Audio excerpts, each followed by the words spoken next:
Değerli izleyicilerimiz, Murat TV'den hayırlı akşamlar, selamünaleyküm. Bu Fikir Dünyası programımızda, Fikir Dünyamız programımızda tekrar huzurunuzdayız. Bu programımızda yeni bir dosyayla değerli hocalarımla konuyu enine boyuna tartışacağız inşallah.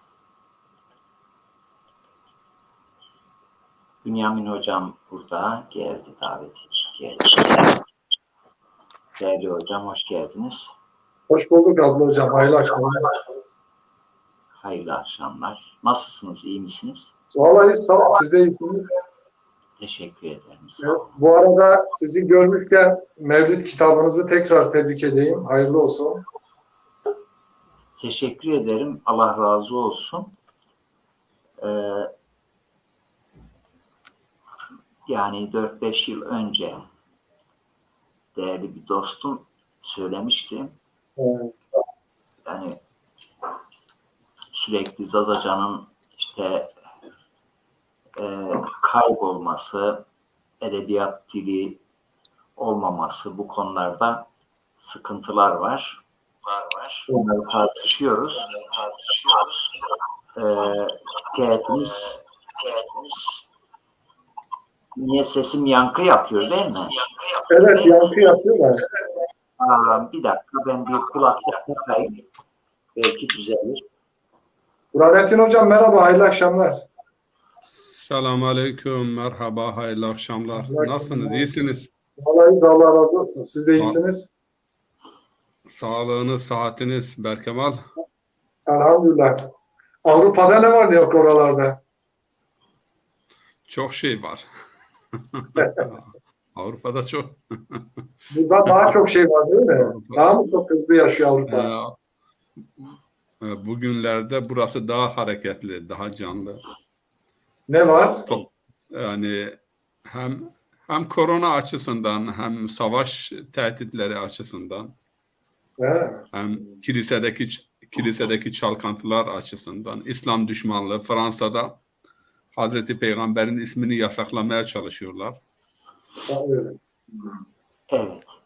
Hocam şimdi okullarda ciddi kısıtlamalar geliyor. Evet. Şimdi sesim yankı kalmadı değil mi? İyi. Bende iyi. Sesim bende iyi. çok iyi. Evet, tekrar hoş geldiniz. Safalar getirdiniz Burhanettin hocam, Bünyamin hocam. Birkaç yıl önce bir dostum işte camilerde hocalarımız mesela Zazaların cami cemaatinin %100'ü Zaza olan camilerde bile ya Türkçe ya Kurmancı Mevlid okunuyor. Nedendir? Ya Mevlid kitapları var. Arkadaş şöyle söyledi, dedi yani biraz ya dili bu bölgenin diline şivesi yakın değildir veyahut dili ağırdır. Dedi yani yazabiliyorsan bir tane yaz, daha sade olsun. Ben de bunun üzerine 4-5 sene önce yazmıştım. Hatta birkaç Mevlid programında da okumuştum. Bu birkaç aydan beridir Bingöl Üniversitesi'nden Murat hocamın böyle ısrarla takibiyle onun redaktesi neticesinde kitap yayınlandı. Çok güzel. Bir gazeteci yerel basından birkaç da gazeteci dostumuz da duymuşlar, haber yapmışlar. Ben de onları aradım, teşekkür ettim. Yani böyle haberleştirmeler bizi ayrıca onurlandırdı. Değerli hocam, biz konumuza gireceğiz şimdi.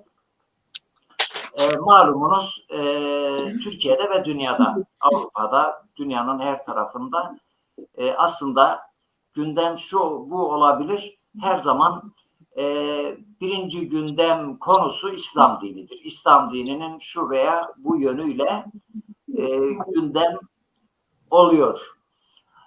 Avrupa'da da gündem maddelerinin baştan sayarsanız ilk üçünden birisi bazen birinci oluyor, bazen ikinci gündem konusu, bazen üçüncü gündem konusu İslam dini oluyor. Ve İslam diniyle ilgili de aslında hep aynı şeyler tartışılır. farklı şekillerde bazen bu tartışmalara Türkiye'deki İlahiyat Fakültesindeki hocalar da katılıyorlar. Şimdi malumunuz Mustafa Öztürk isminde bir profesör.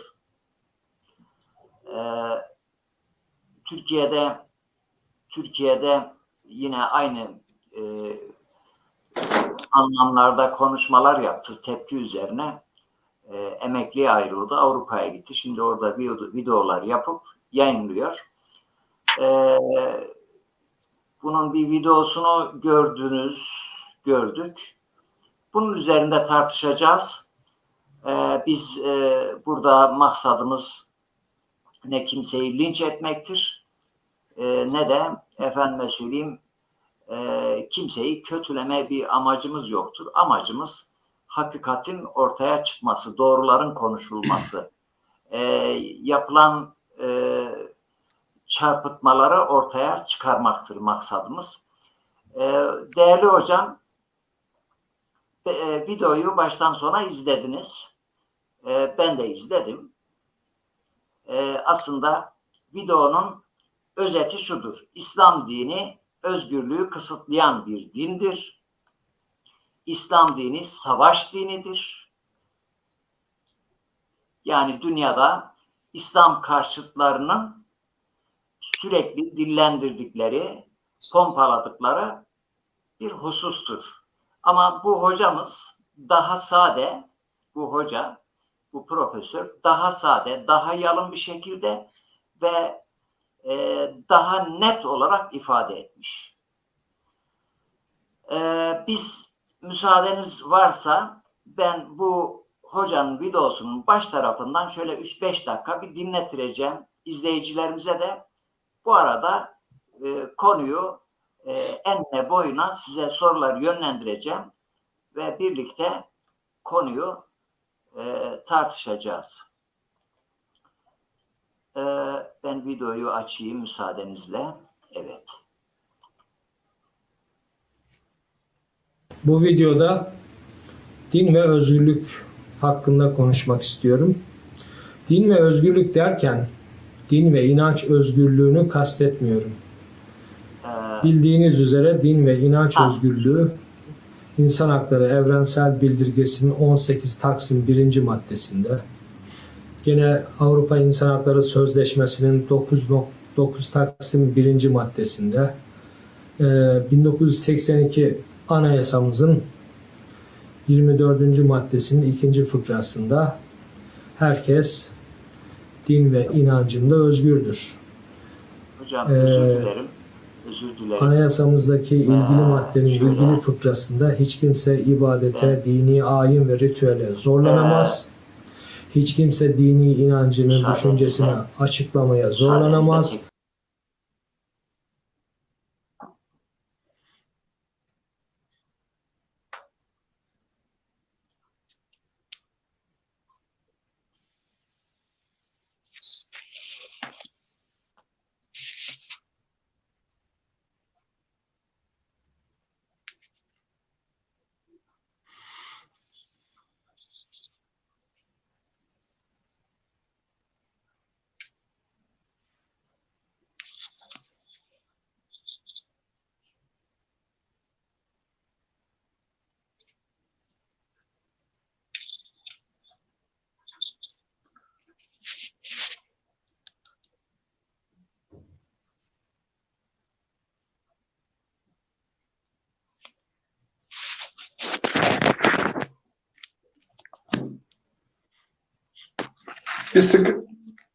Bir karışıklık mı oldu?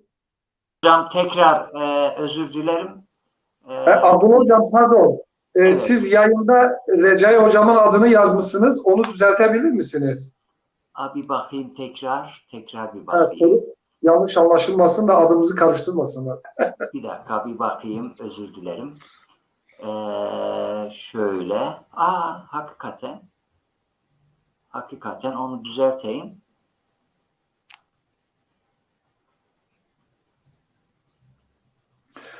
Evet, onu Hocam, düzelttik. ben net görünüyor muyum? Işık yeterli mi yoksa? İyidir. Pekala iyi. Siz çok güzel görünüyorsunuz da Biraz- ben karanlık yok değil mi? Tamam. Ben Bir videoyu tarafı tekrar biraz karanlık. Evet. videoyu tekrar Biraz daha alacağım. Videoyu tekrar alacağım. Müsaaden. Videoda din ve özgürlük hakkında konuşmak istiyorum. Din ve özgürlük derken din ve inanç özgürlüğünü kastetmiyorum. Bildiğiniz üzere din ve inanç özgürlüğü İnsan Hakları Evrensel Bildirgesi'nin 18 Taksim 1. maddesinde, gene Avrupa İnsan Hakları Sözleşmesi'nin 9 Taksim 1. maddesinde, 1982 Anayasamızın 24. maddesinin 2. fıkrasında herkes din ve inancında özgürdür.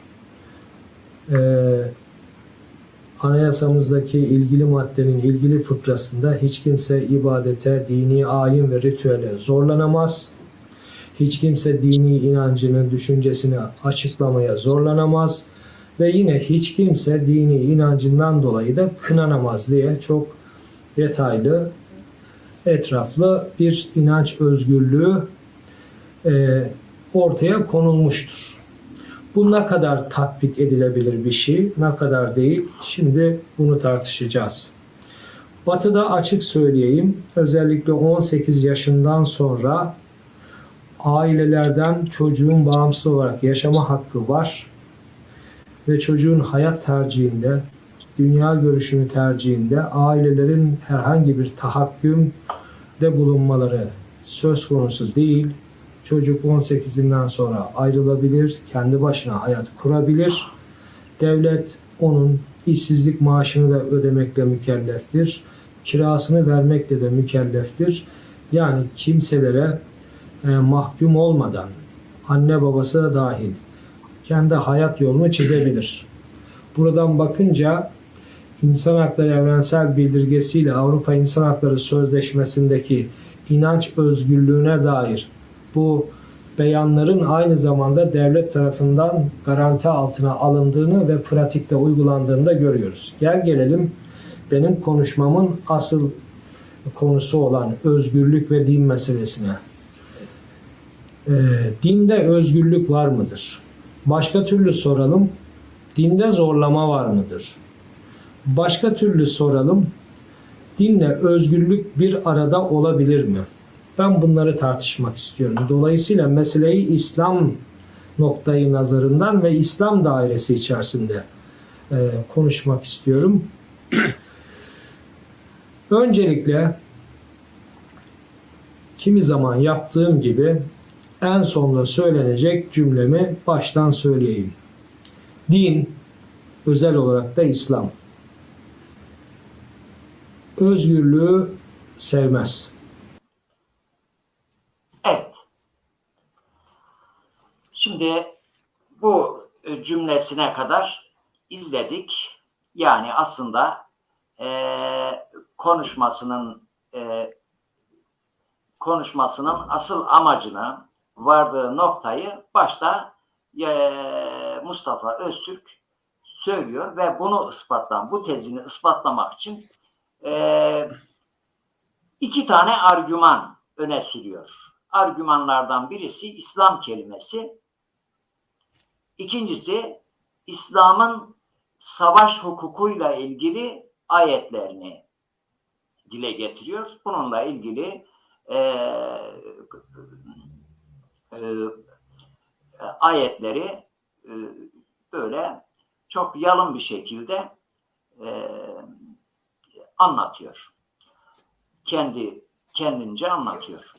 Hocam, şimdi baştan bir defa ilk tezi şudur. Siz de izlediniz, izleyicilerimizden de izleyenler vardır. İslam kelimesi üzerinde duruyor.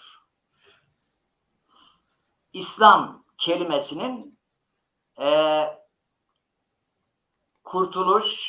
kurtuluş, özgürlük, barış anlamlı yerine İslam kelimesinin özgürlüğü kısıtlayıcı bir anlam taşıdığını yani teslim olmak, özgürlüğünü kısıtlamak anlamına geldiğini kendince anlatıyor. Buradan önce bu kavram üzerinde duralım. Sonra ikinci tezi işte efendim her ne kadar la ikrahe fid dini ve benzeri ayetler varsa da öbür tarafta bu ayetlerin hükmünün kaldırıldığını, İslam'ın savaş dini olduğunu ispatlamak için Batı'nın tezlerini bizim profesörümüz kendi üslubunca anlatıyor. Biz bu birinci İslam kavramı üzerinde duralım. İslam kavramının anlamı üzerinde duralım. Sonra ikinci tezi üzerinde duracağız. Hocam, İslam nedir? Bismillahirrahmanirrahim. Elhamdülillah Rabbil alemin. Ve salatu ve selamu ala seyyidina Muhammed ve ala alihi ve sahbihi. Tabi 3 aylara girmiş bulunuyoruz ve teberrüken de olsa bir iki cümle bu 3 aylar hakkında ve Recebul Mucarreb hakkında konuşmak istiyorum. Ondan sonra konumuza gireceğiz. Peygamber 3 aylar kutlu olsun şimdiden tüm izleyiciler ve dinleyiciler için. Bu 3 aylarda azami derecede manevi olarak, ibadi olarak yararlanma fırsatı yakalamayı ve Allah'a kulluk noktasında gerekeni yapmayı ve bu konuda Yüce Mevla'dan da bizlere muvaffakiyet ve başarı ihsan eylemesini temenni ediyorum. Peygamber Efendimizin duaları vardır. Rabbim Recep'i ve Şaban'ı bize mübarek kıl ve Ramazan'a bizi ulaştır. Ama burada hemen bir noktanın da altını çizmek istiyorum. Recep ayı da 4 haram aydan biridir. Recebul Asab veya Recebul Asam veya Recebul Mudar isimleriyle adlandırılmıştır. Ses geliyor mu? Sesim iyi anlaşılıyor mu? Tam anlaşılmıyor. Benim açımdan bir sorun görünmüyor Bünyamin Hocam. İzleyicilerimizden de soralım. İzleyicilerimizden de soralım. Bir sorun varsa burada bize yazsınlar. İzleyicilerimiz yani eğer bir sorun, bir sıkıntı var ise bize beyan buyursunlar, söylesinler. Yani seste eğer bir sıkıntı var ise eğer kulaklığım bir engel teşkil ediyorsa kulaklığı kaldırayım. Yani Cumali Hocam ses iyi geliyor mu? Yani net mi? Tabii bu 4 aylar meselesi, haram aylar meselesi önemlidir. Cahiliyet Arabı dahi buna önem atfediyordu. Hatta Recep'in bir anlamı yani bu ayda kafirlere dahi savaş açılmayacak derecede bu aya tazim edilmesi gerekir. Recebul Asam demek yani sağır olan Recep, yani bu ayda kılıçların sesleri işitilmiyordu. İslam öncesi. Ama maalesef İslam sonrasında yani belki asr-ı saadet döneminde haram aylara riayet edildi. Bunun dışında o gündür bugündür bu husus riayet edilmedi. Bugün Recep'tir. 3 aylara girmiş bulunuyoruz. Ama İslam beldelerinin birçok yerinde silah sesleri işitiyoruz. Bu da üzüntü verici bir durum. Hatta ayet-i kerimede Allahu Teala diyor ki yani yer gök yaratıldığı günden beri aylar 12'dir. 4'ü haram aylardır. Bu aylarda kendi nefsinize zulmetmeyin. İbn Abbas'a soruluyor ki burada kendi nefsinize zulmetmeyin demekle ne kastediliyor? Birincisi bu ayların hürmetini, saygınlığını koruyun, riayet edin ve bu ayda kan, gözyaşı dökmesin. İkinci bir husus, bu aylarda, 3 aylarda yaptığınız bir iyilik kaç kat yani mükafatla karşılanır ve yaptığınız kötülükler de bu ayda büyük addedilir. Onun için وَلَا تَظْلِمُوا فِيهِنَّ أَنْفُسَكُمْ yani bu aylarda kendi nefsinize zulmetmeyin. Bu ayet bize şunu gösteriyor. Haram aylarla, 3 aylarla ilgili rivayetlerde ki Recep de onlardan birisidir. doğrudur. Çünkü bu arada 3 aylar yok, kandiller yok, 3 aylar yok, aylar hepsi aynıdır şeklinde insanların zihnini efendime söyleyeyim bulandıran hakikaten açıklamalara tanıklık ediyoruz. Bu yanlış bir şeydir.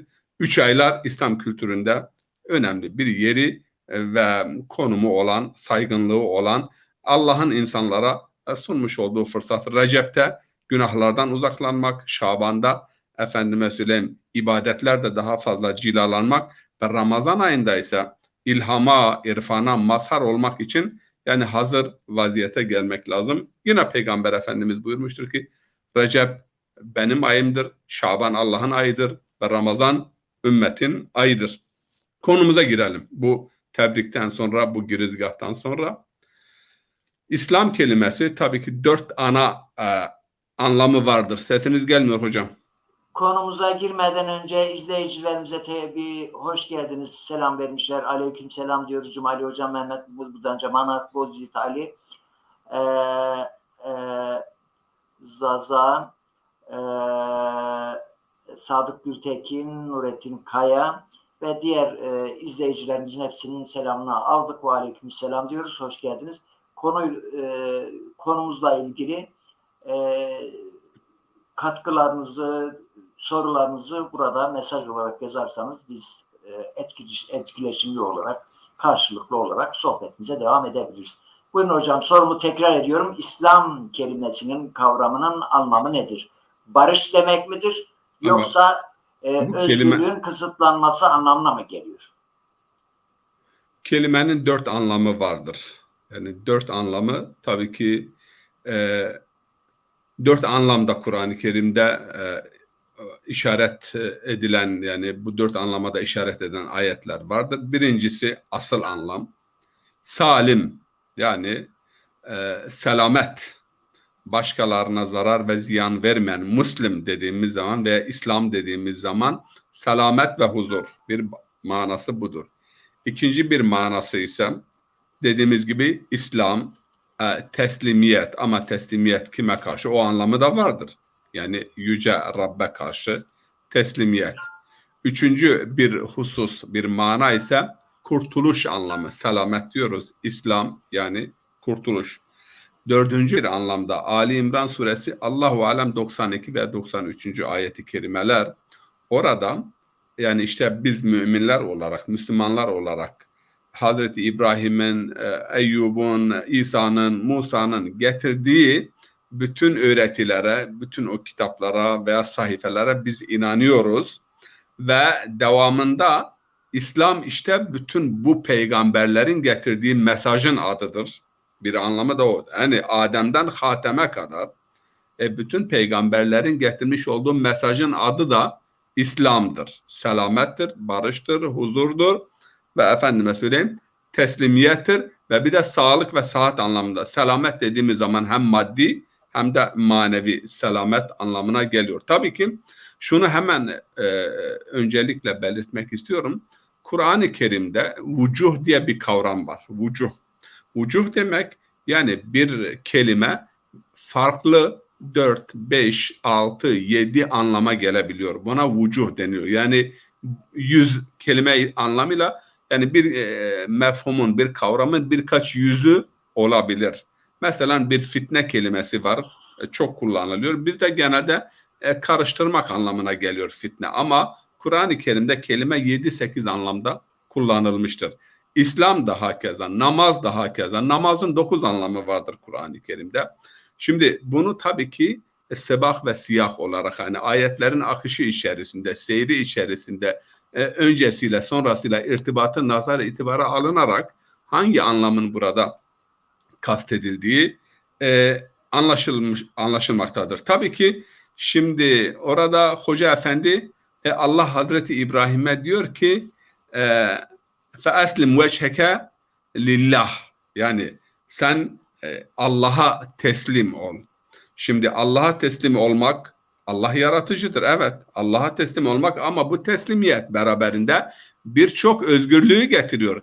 Nefisten, hevai hevesten, dünyadan, şöhretten, makamdan, insanlara kul olmaktan, erkek veya kadına kul olmaktan, şehvete esir olmaktan kendini kurtarıyorsun ve bir tek erbabun muteferrikun emillahil vahidil kahhar Yusuf suresinde, yani birçok erbab mı, birçok Rab mı, yoksa bir tek Rabbe karşı inkiyat ve bağlılık göstermek mi daha önemli? Şimdi hocamız orada sadece İslam'ın teslimiyet, yani teslim olmak ve o teslimin de özgürlükleri kısıtlayıcı bir teslimiyet olduğu yönünde izahat ve açıklamada bulunmaktadır. Ancak bir noktaya daha da ben dikkati çekmek istiyorum. Yine İslam kelimesiyle ilgili, bu daha önemli.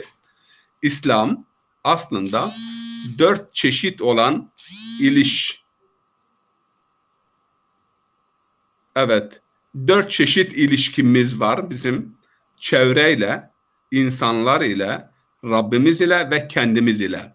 İslam bu 4 çeşit ilişkiyi barış, selamet ve güvenlik çerçevesinde düzenleyen din veya inanç veya efendime söyleyeyim öğretiler bütünüdür. Birinci derecede bizim kendimizle olan irtibatımız ve Kur'an-ı Kerim'de birçok ayet kendi nefsimize nasıl, ne şekilde davranmamız gerektiği, bunun neticesinde selamete ulaşmak için veya huzur ve barışa ulaşmak için kendimizle olan ilişkilerimizi nasıl tertiplememiz lazım. Bu konuya şimdi girmek istemiyorum. İkincisi, hemcinsimiz olan insanlarla barış ve huzur ve güvenliği teessüs edecek şekilde ilişkilerimizi. Üçüncüsü Rabbimizle, dördüncüsü de diğer canlı varlıklarla. Hatta burada şu noktanın da altını çizeyim ve Bünyamin hocamıza mikrofonu vereceğim. Günah dediğimiz zaman diyoruz ki biz mesela günah nedir? Yani bazen insanlar bunu söylüyor. İşte bu günahtır, bu günahtır, bu günahtır. Günah, bu 4 çeşit ilişkimiz, bu ilişkilerin barış, huzur, selamet çerçevesinde devamı üzerinde menfi etki bırakan her türlü hareket ve davranış bu günah oluyor. Almanca'da güzel bir kavram var. Belastung, yani ağırlık. Yani benimle diğer insanlar arasındaki ilişkileri bozan hal, hareket, davranış, eylemler günah olarak tanımlanmıştır. Rabbime karşı, kendi nefsime karşı örnek vereyim. Alkol içiyorum. Kendimle olan irtibatımı, aklımın zevaline ve Allah'ın bana vermiş olduğu en güzel nimetten birisini devre dışı bırakıyorum. Ve burada kendi selametimi, bakın selametimi, huzur ve güvenliğimi tehlikeye atıyorum. Diğer taraftan da kendimi bir nevi bağımlılık esaretine terk ediyorum. Ama din diyor ki bunu yapma. Veya hırsızlık veya zina diğer insanlarla olan barışa dayalı irtibat ve ilişkiyi zedelediğinden dolayı günah. Ve Rab ile veya diğer canlılara karşı olan irtibatımız. Yani günah kelimesi aslında selametle teessüs edilmesi gereken ilişkileri baltalayan her türlü hal, hareket ve davranıştır. Evet. Evet. Evet hocam. Bünyamin hocam, konuya biraz daha farklı bir pencereden sizden bakmanızı istirham ediyorum. Yani aslında herkesin anlayacağı bir şey. Selamun aleyküm diyorum. Selam kökünden geliyor. İslam, selam, teslim, teslimiyet, hepsi aynı kökten. Evet. Selamun aleyküm dediğimiz zaman huzur. sana Allah'ın selamını veriyorum dediğim zaman gel benim esaretime gir. Senin özgürlüğünü kısıtlıyorum. Gel benim tahakkümün altına. Yani birisine selam verdiğimiz zaman bu onun özgürlüğünü kısıtlama amacıyla kullandığımız bir kelime midir? Yani bundan şunu söylemeye çalışıyorum. Mustafa Öztürk İslam kelimesinin aslında Müslüman olan, teslim olan ve özgürlüğünden vazgeçen bir anlama yüklüyor. Bu kadar garip bir anlamı yüklemek, bu kadar net bir şekilde yüklemek ve bu kadar apaçık olan bir kavramın bu kadar çarpıtılmasını siz neyle izah ediyorsunuz? Evet, merhaba, iyi yayınlar dilerim herkese, tüm izleyicilere ve sizlere. Ya hakikaten bu şahsı ben tanıyorum. Yani yakından izliyorum. Okumuşum birkaç eserini falan. Yani birkaç yıl geçmişten beri tanıdığım bir şahıs.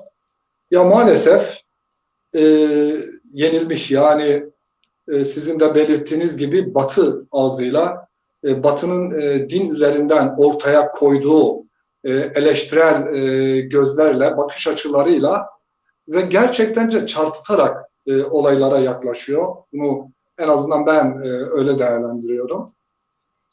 Bir insan ancak bu kadar çarpıtabilir. Zaten hürriyet kavramı, yani özgürlük kavramına bakış açısıyla da ilgili bir problemi var. Bugünkü insanların ve Mustafa Öztürk Hoca gibilerin maalesef. Ama ben onun bilinçli yaptığını düşünüyorum. Yani yaranmak, Batı'ya yaranmak, Batı mahfillerinde işte bak sizin kavramlarınızla konuşuyorum, kendi dinimi sorguluyorum. Zaten ciddi bir problem yaşıyor dinle ilgili. Bu ayrı bir konu. Şimdi özgürlük yani kavram olarak hani Fransız ihtilalinden sonra yoğunluklu gündeme gelen musavat, eşitlik, özgürlük gibi kavramlar o dönem gündeme geldi. Ve bugün özgürlük kavramı dünyanın en önemli, hem büyüleyici bir kavram yani hakikaten, etkileyici bir kavram. Yani özgürlük dediğin zaman akan sular duruyor. Çocuklar bile bugün artık anne ve babalarına biz özgürüz, bize karışmayın, hayatımızı istediğimiz gibi yaşayabiliriz diyecek kadar özgürlük hayatımızın içinde yer etmiş bir kavram. Şimdi zaten dünyada özgürlükle ilgili genel kabul gören şeyler var. Hükümler var, argümanlar var. Yani mesela din ve vicdan hürriyeti, dini inanç ve dini inançlarını açıklama hürriyeti, yaşama hürriyeti gibi, hiç kimse inancından dolayı yadırganamaz, zorlanamaz gibi ve inancına herhangi bir konuyu dini esaslara inanca da zorlanamaz gibi temel argümanlar belli olmuştur. Şimdi o şahsın o videosunu ben de izledim. Burhanettin Hocam deyince onu ben de izlemiştim. Diyor ki din özgürlüğü sevmez. Hani böyle tatlı bir şey de söylüyor. Yani işte din özgürlüğü falan sevmez. Yani şimdi az önce siz de dediniz ya Abdullah Hocam, yani şimdi ben o şahsa şunu soruyorum. Hakikaten hiç uyduğu bir kural yok mudur? Yani özgürlüğünü sınırladığı bir dünya görüşü, bir değerler manzumesi var mı? Yani bana bir insan söyleyin, biz kültür üreten bir varlığız. Kültür üreten demek, değer üreten demek, insan fıtraten medenidir der Bediüzzaman.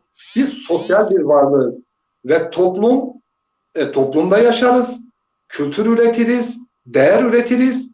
Bunlar aynı zamanda bizim özgürlüğümüzün sınırlarını, çerçevesini de belirler.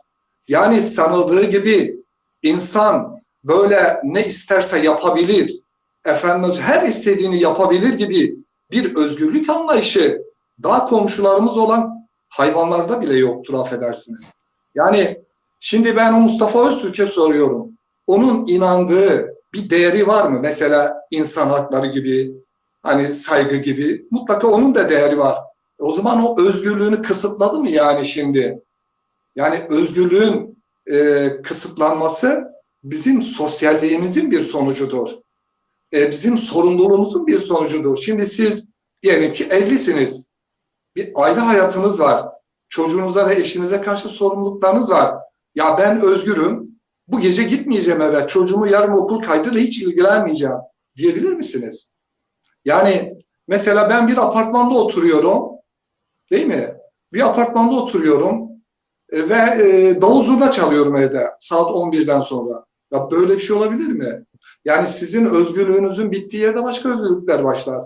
İnsan olduğumuz için özgürlüğümüzü kısıtlarız. Ama insanın doğasında özgürlük vardır. İnsan özgür doğmuştur. İradesi vardır. Zaten bunu hepimiz biliyoruz. Eylemsel olarak özgürüz. İstediğimizi yapabiliriz. Biz aslında özgürlüğümüzle de sınanıyoruz yani. Sınamamızın esprisi de özgürlüğümüzde yatıyor. Eğer bir özgür olmasaydık Allah'ın bizi imtihan etmesinin de bir anlamı kalmayacaktı. Allah bize özgürlük vermiş, irade vermiş, özgür bir irade vermiş ve bize teklifte buluyor. Güzel bir insan mı olmak istersin, kötü bir insan mı? Yani şimdi dini sloganla değerlendirip dinin işte teslimiyeti, özgürlüğü kısıtlayan bir kavram olarak ele almak inanılmaz bir çarpıtmadır. Yani insan neye teslim olmuştur? Ben hayra teslim oldum. Hani Burhanettin Hocam'ın da dediği gibi. Ben neye teslim oldum? İnsanlara saygılı davranmaya teslim oldum. Ben neye teslim oldum? Kainatı yaratan bir Rabbi kabul ediyorum. O yüce bir Rabb'dir diyorum. Onu takdir ediyorum, ona şükrediyorum. Benim teslimiyetim dediğim bu. Şimdi bunun neresinde özgürlüğü kısıtlayan bir var? Bu anda dünya üzerinde hiçbir medeni ülke yoktur ki özgürlük alanları sınırlamış olmasın.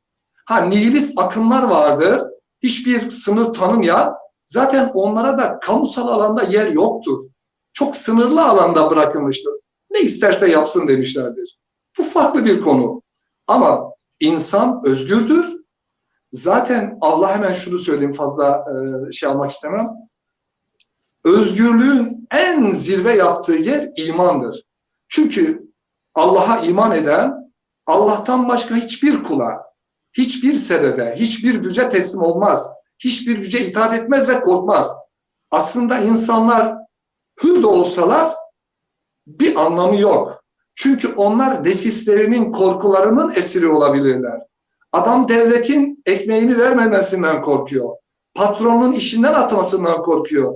Aman buna affedersiniz, iyi davranayım, yaranayım da benim ekmeğimden olmayayım, bu işim böyle gitsin. Şimdi bakın, insan aslında kainatı yaratan bir Rabbe olan imanını kaybettiğinde aslında onun özgürlüğünü kısıtlayan nefsi emmaresinin esaretine giren bir yaşantısı söz konusu oluyor. Dolayısıyla öyle, şimdi biz özgürlük kavramını önce ortaya koymamız lazım.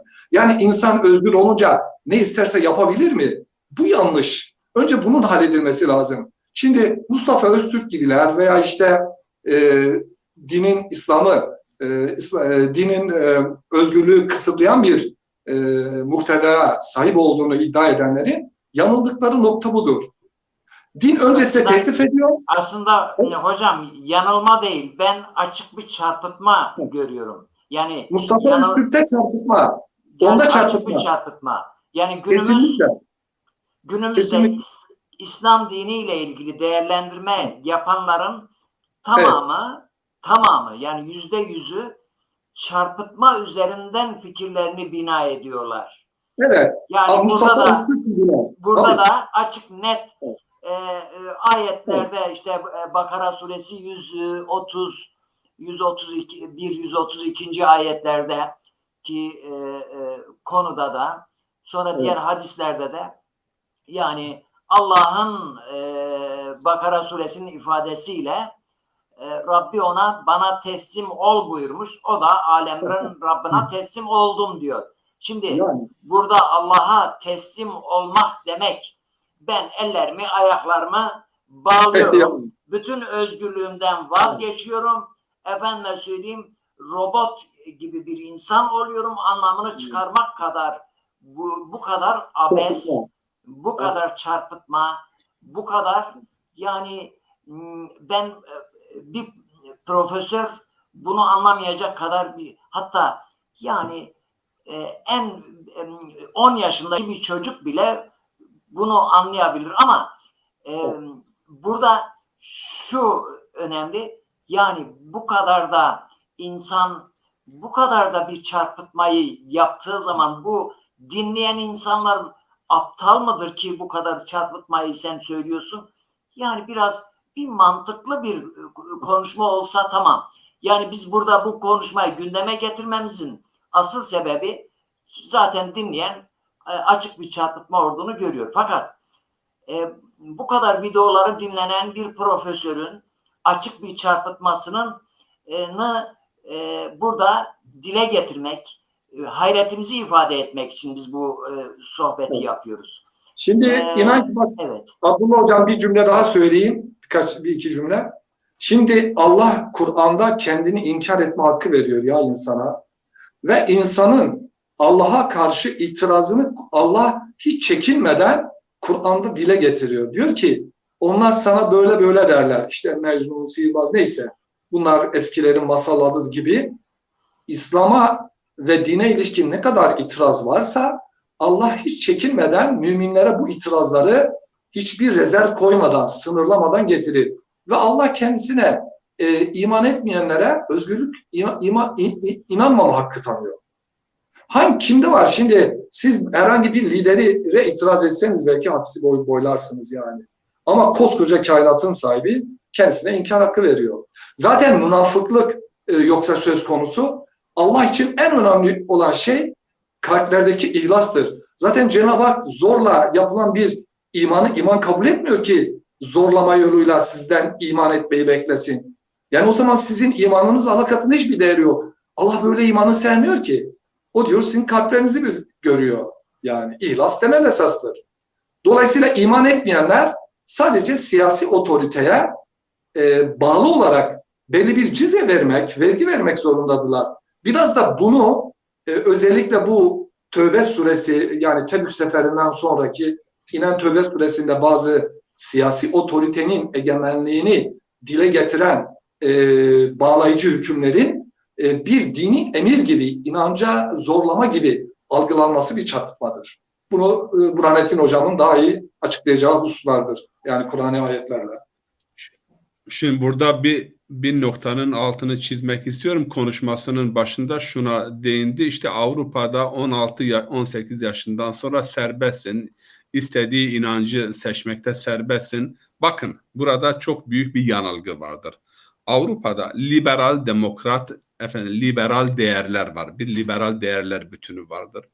Avrupa'da yani şimdi başladılar çocuk kreşlerden, çocuk yuvalarından, ilkokuldan, ortaokuldan homoseksüellik dersleri çocuklara vermeye, o ahlakı aşılamaya.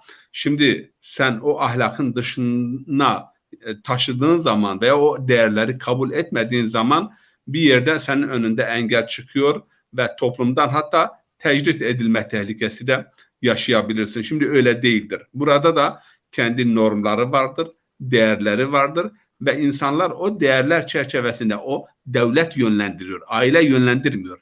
Devlet, radyo, televizyon, okul bir takım değer. Size basit bir örnek vereyim. Yani 6 ay biz bir kursa gittik Avrupa Birliği tarafından düzenlenen bir kursta. Orada 3 saat, 4 saat işte yeni cinsler, biseksüel denilen, homoseksüel denilen 5 çeşit cins insan. Ben erkek kadın doğdum ama erkek hissediyorum. Erkek doğdum kadın hissediyorum. Yani ben hem erkekim hem kadınım.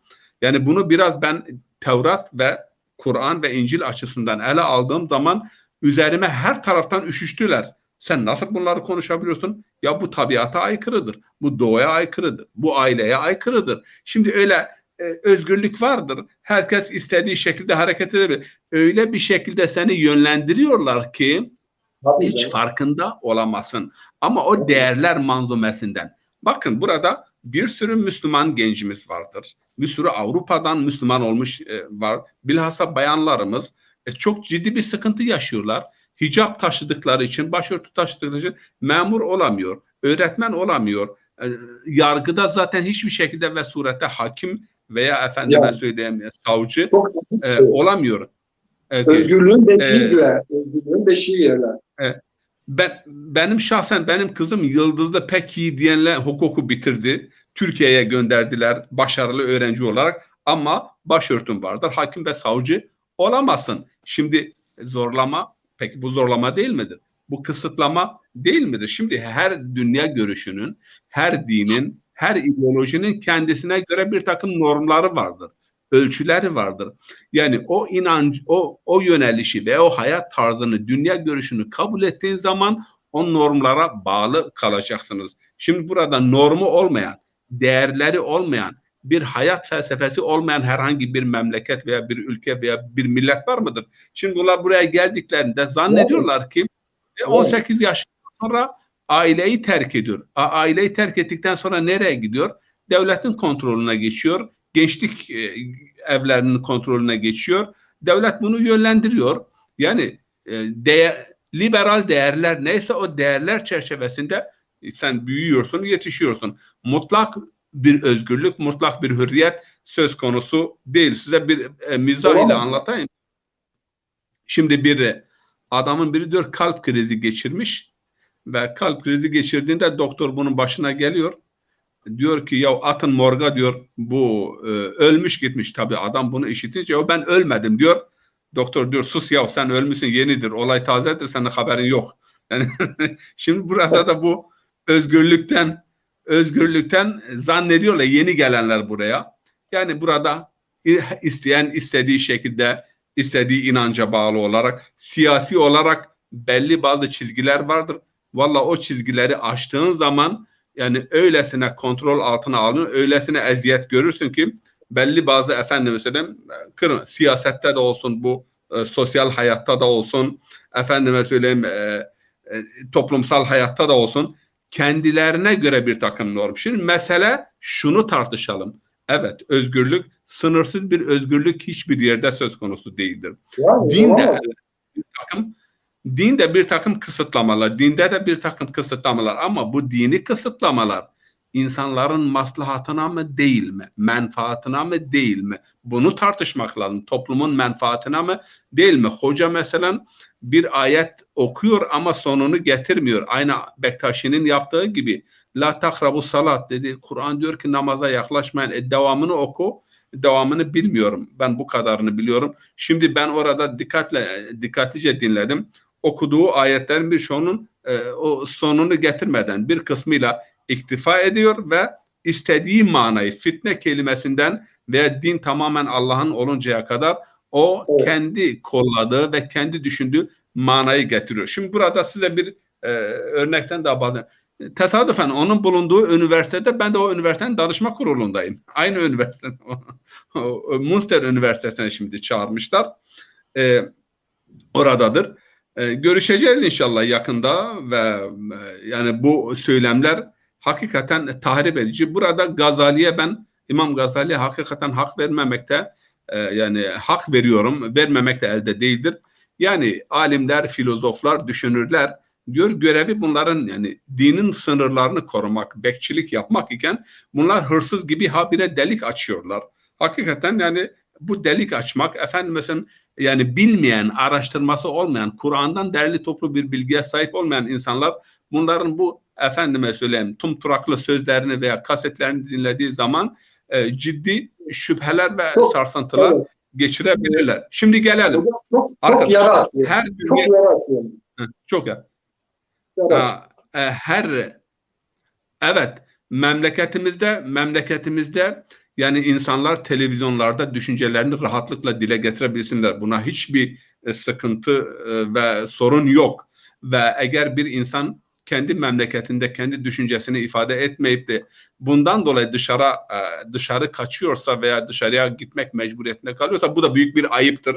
Bunu da önce yani altını çizmek lazım. Yani Allah Kur'an-ı Kerim'de bize diyalektiği öğretiyor. Allah Kur'an-ı Kerim'de kafirleri, kendisini inkar edenlere karşı kendi delillerini sunuyor. İslam tarihinde de bunun çok örnekleri olmuştur. Ama maalesef belli bazı kalıplar vardır. Bu da daraltıyor. Belli bazı mezhep, benim paketim, benim mezhebim, benim düşüncem Şiadır, ehli sünnettir, vel cemaattir. Yani bu kalıplarla İslam bir mezhep kalıbına sokulmaz. Bak açık ifade ediyorum. İslam'ı sadece belli bir mezhebin içerisine sokmak İslam'a hakarettir. Belli bir fikri akımın içerisine sokmak da İslam'a hakarettir. İslam sadece ehli sünnet vel cemaat değildir. İslam sadece Şia değildir. İslam sadece Hanefilik ve Şafilik ve Hanbeli. Bütün bunlar İslam'ın yorumlarıdır. Tamam mı? Ve bunu da açıkça burada ifade ediyorum. Yani kendi görüşüm. Bünyamin kardeşimiz de Abdullah Hoca'yla da defalarca bunu konuşmuşuz. Yani ben bir Müslüman olarak bir Hanefi paketinde eğer güzel şeyler var ise dün talebelerime bunu anlattım. İmam Ebu Hanife'yi anlatırken Ebu Hanife'nin ticarete örfe dayandığı ve örfe önemli bir yer vermektedir. Hakikaten bugün dünya ticaretinde bir söz sahibi olmak istiyorsak toplumların faize, efendime söyleyeyim, haram kazanca, adaletsizliğe yol açmayacak şekildeki güzel ticari ekonomik örflerine yer vermek lazım. Niye yararlanmayalım? Veya başkaları mesela akla biraz daha önem veriyor. Veya Malikilerin mesela istihsan veya mesalih-i mursale diye geliştirdikleri kavramlar vardır. Yani şimdi bu bir bağnazlık var din adına. Bu çerçeve. Hanefiysen bu çerçeve. Bu Hanefi'de kalacaksın. Şafii'de kalacaksın. Yok Sünnisin, yok Şiisin. Ya niye açmayalım? Yani bu paketleri açalım. Bu paketler hepsi İslam'ın içerisinde ki güzelliklerden niye yararlanmayalım? Bazen diyoruz ki ihtilaf rahmettir. İhtilaf rahmet ise bu farklılıklardan yararlanma yollarını da bilelim. Yani bu konuda da bir bağnazlık vardır ve bunları aşmalıyız. Yani açmalıyız bu Evet paketleri, bu yaklaşımları. Evet. Bir hocam. nokta daha şey yapayım. Şimdi bir cümle. Bakın, dine giriş konusunda İslam dini apaçık bir şekilde bir serbestlik vermekte. Hatta bir yanlış halkta bir yanlış algılama var. Biz İslam'ın şartı diyoruz ya. İslam'ın şartı 5-6. Yok, onlar İslam'ın rüknüdür. İslam'ın şartı şu 5'tir. Bir insan İslam'a girmek istediğinde hangi şartlara haiz olması lazım? İslam'ın şartları onlardır. O da nedir? Aklun, buluğun ve nutqı bi şehadeteyni vel vila adamul ikrah.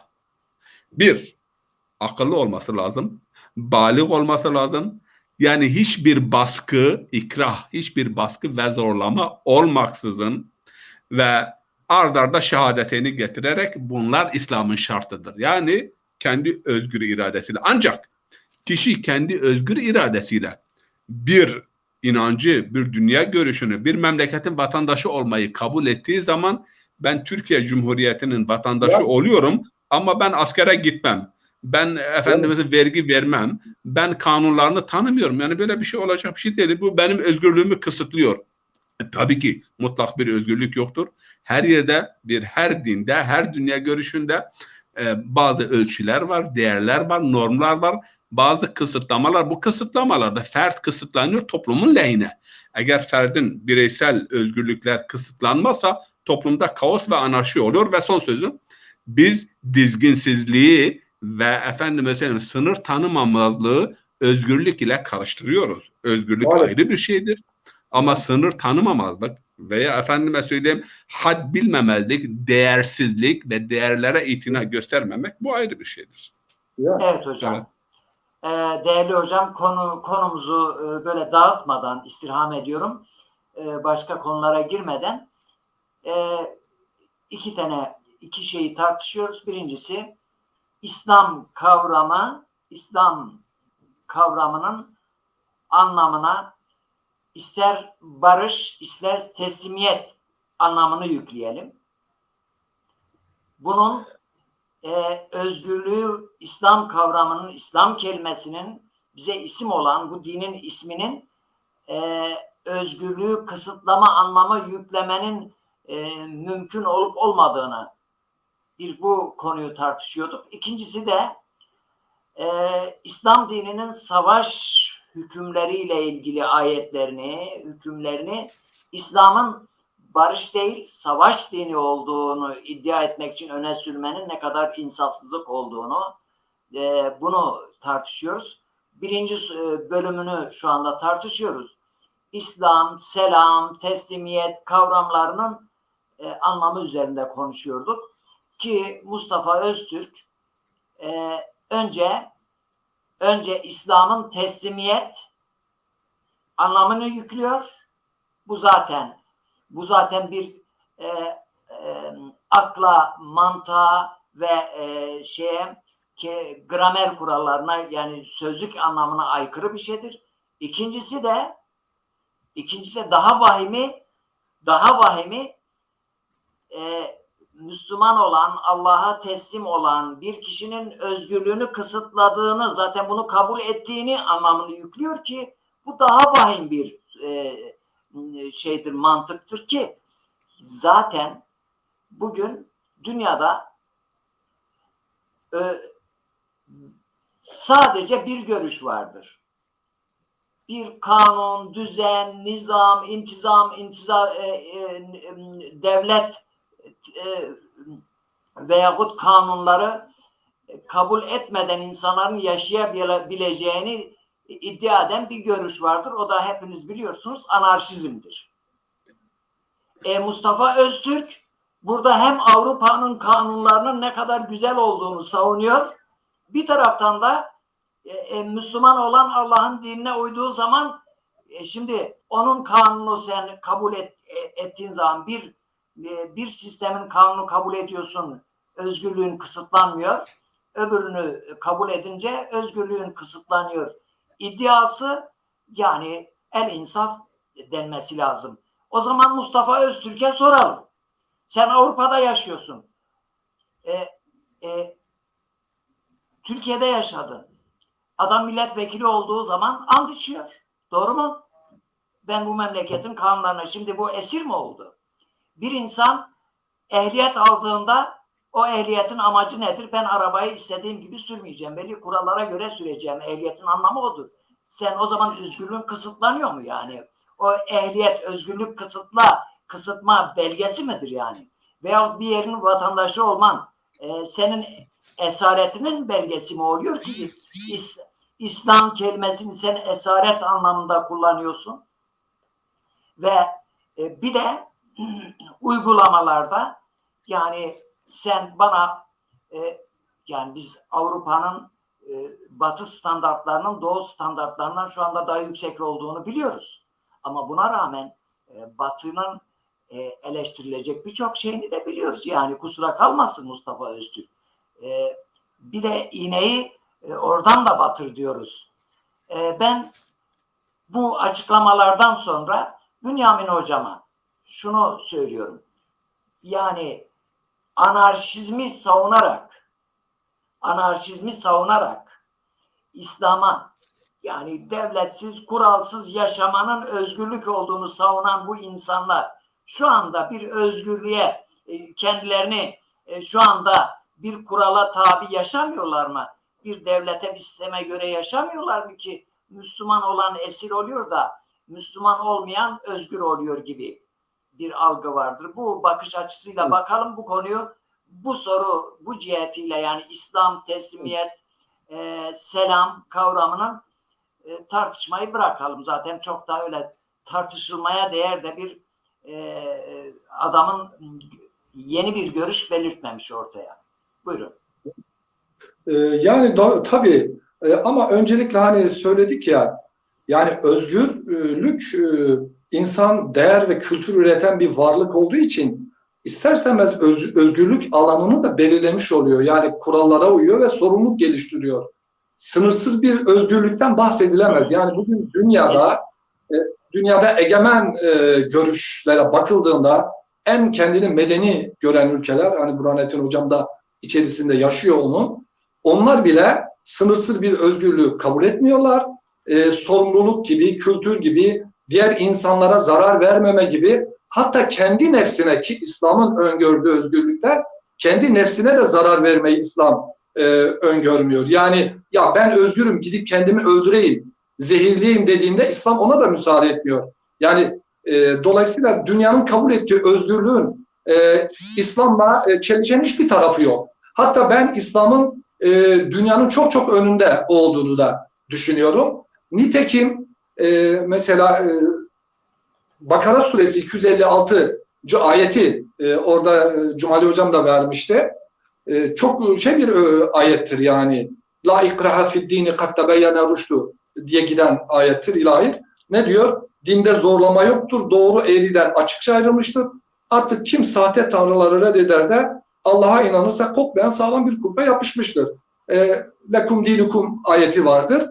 Şimdi zaten onlar da şunu kabul ediyorlar. Diyorlar ki kendisi hatta aslında ben buna kısaca değinip o dediğiniz sizin sorunuzun cevabına geleceğim Abdullah Hocam.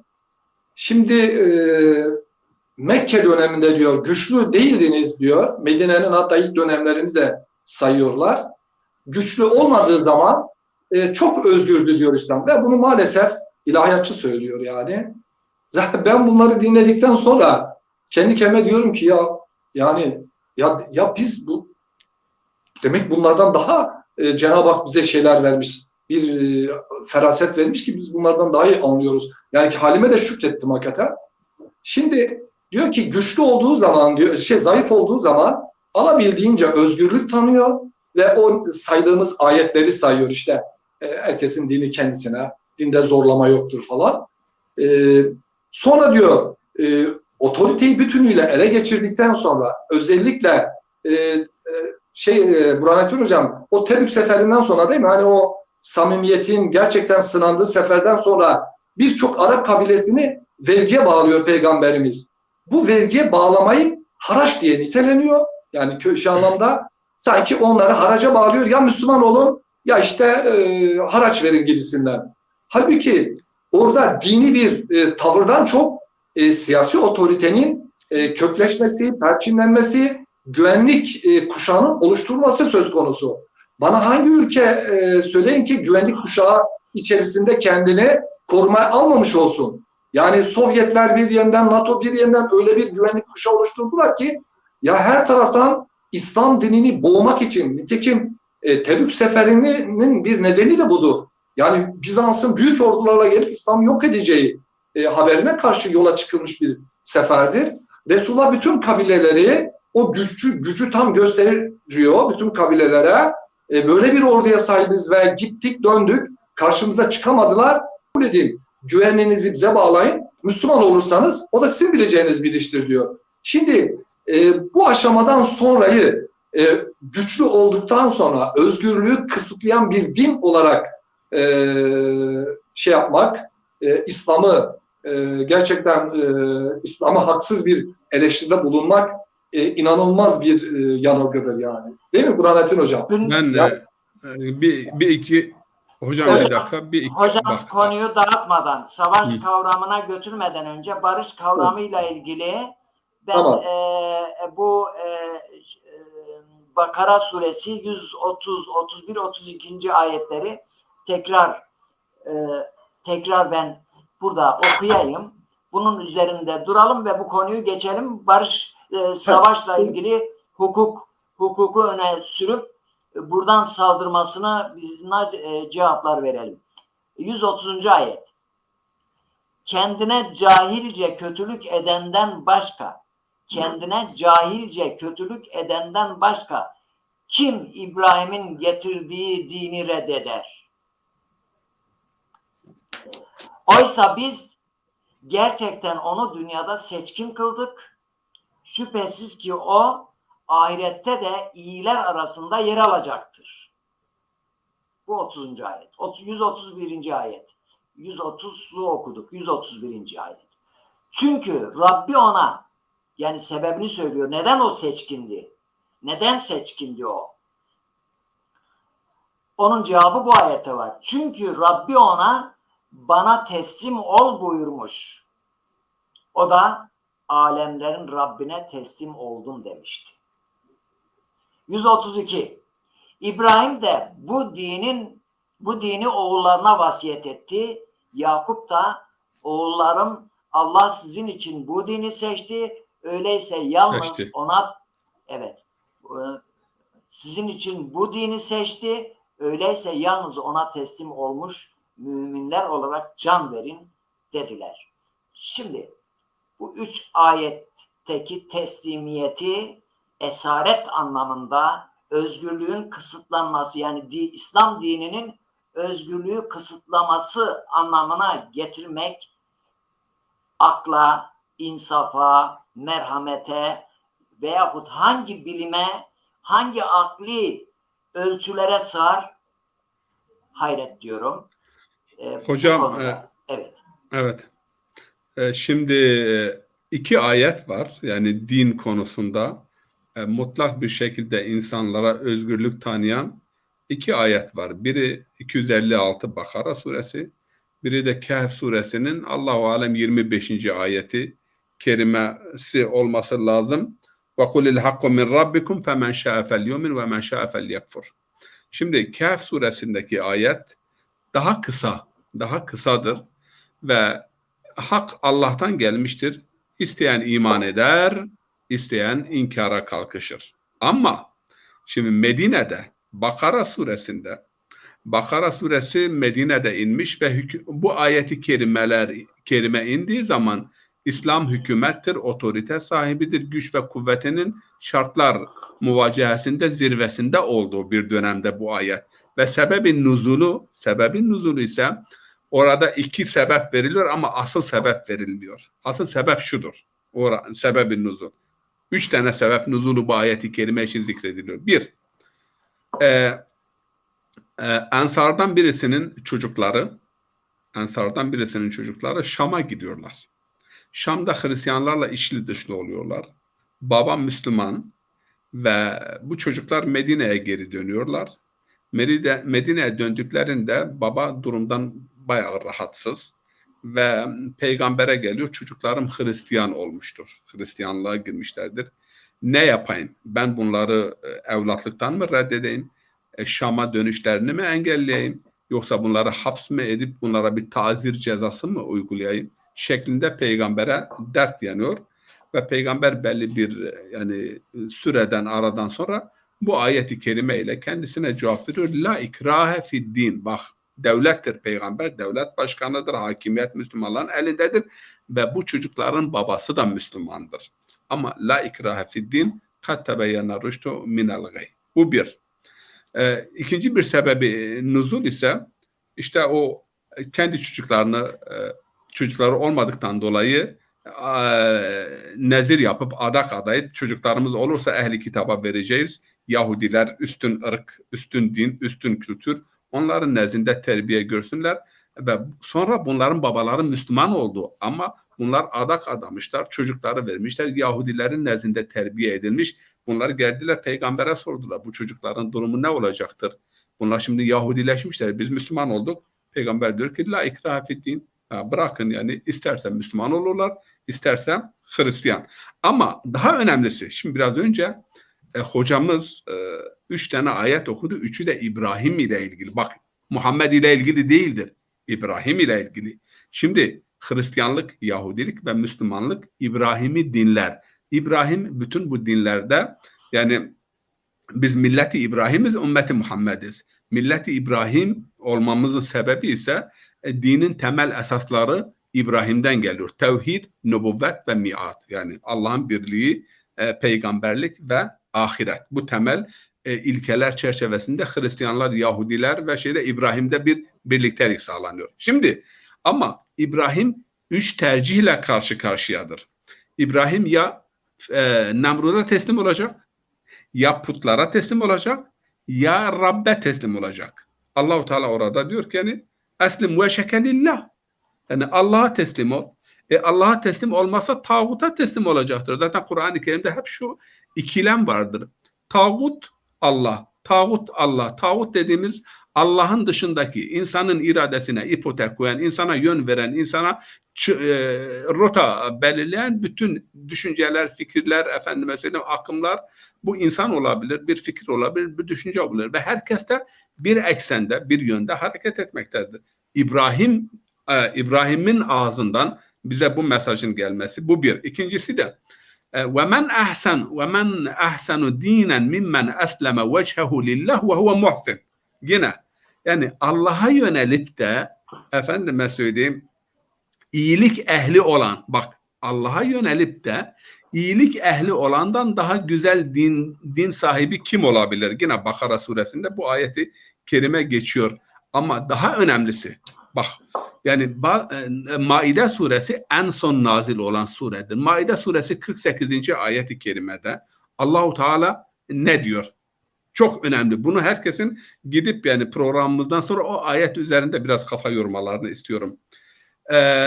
لِكُلِّنْ جَعَلْنَاكُمْ شِرْعَةً وَمِنْهَاجًا.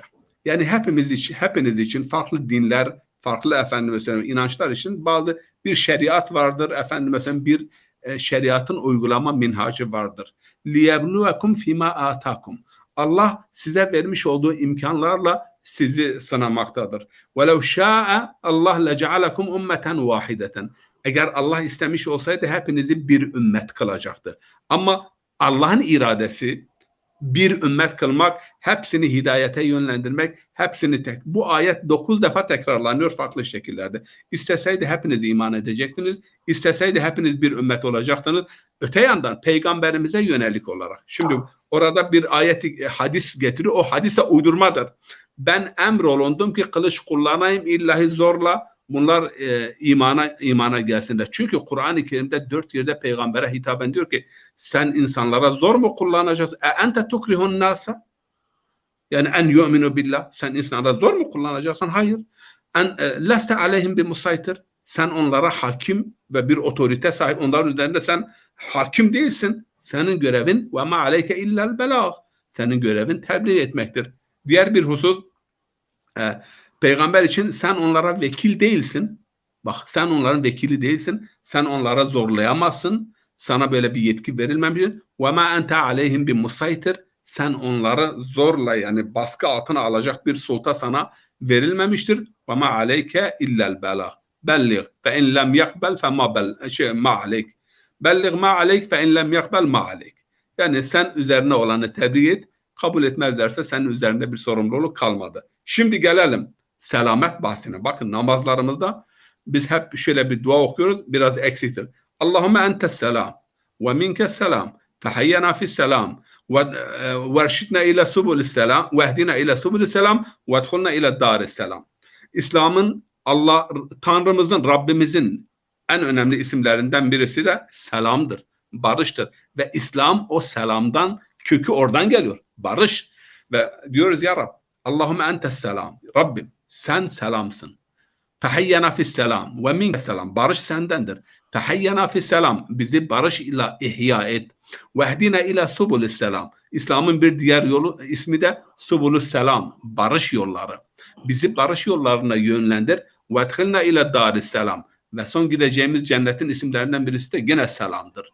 Yani bizi cennete götür, selam yurduna. Yani selam dinine, selam yurduna, selamın Rabbinden ve esenlik ve selam, işte bu selam mesajıyla bütün insanlığın üzerine olsun. Böyle bir dinin mensubuyuz ve İslam, Allahu Teala Kur'an-ı Kerim'de özgür iradeye büyük bir önem verilmiş. İnsan aklıyla ve hür iradesiyle, efendime söyleyeyim, insandır. Eğer o hür irade elinden alınıp da zorlama olursa zaten imanın bir değeri kalmaz. Ve Kur'an-ı Kerim'in birçok yerinde bunu okuyoruz. Bir değeri yoktur. Yani değeri olmaz. Evet hocam, önemli bir noktaya daha temas ettiniz. Allah'ın selam ismi vardır. Selam ismi vardır. İkincisi verdiğimiz selam vardır. Ve bütün argümanlar selam, İslam kelimesinin özgürlüğü kısıtlama anlamına sokmak, akla mugayir, ilme mugayir, yani bir profesörün böyle bir şey söylemesi hayretle izledik. Yani ben bu profesörün bunu bilmediğini tahmin etmiyorum. Bilerek çarpıttığını düşünüyorum. Evet. Bünyamin hocam. Evet. Bünyamin hocam. Daha önce sorduğunuz soruya devam edebilirim. Allah'a teslim olmayıp da Evet.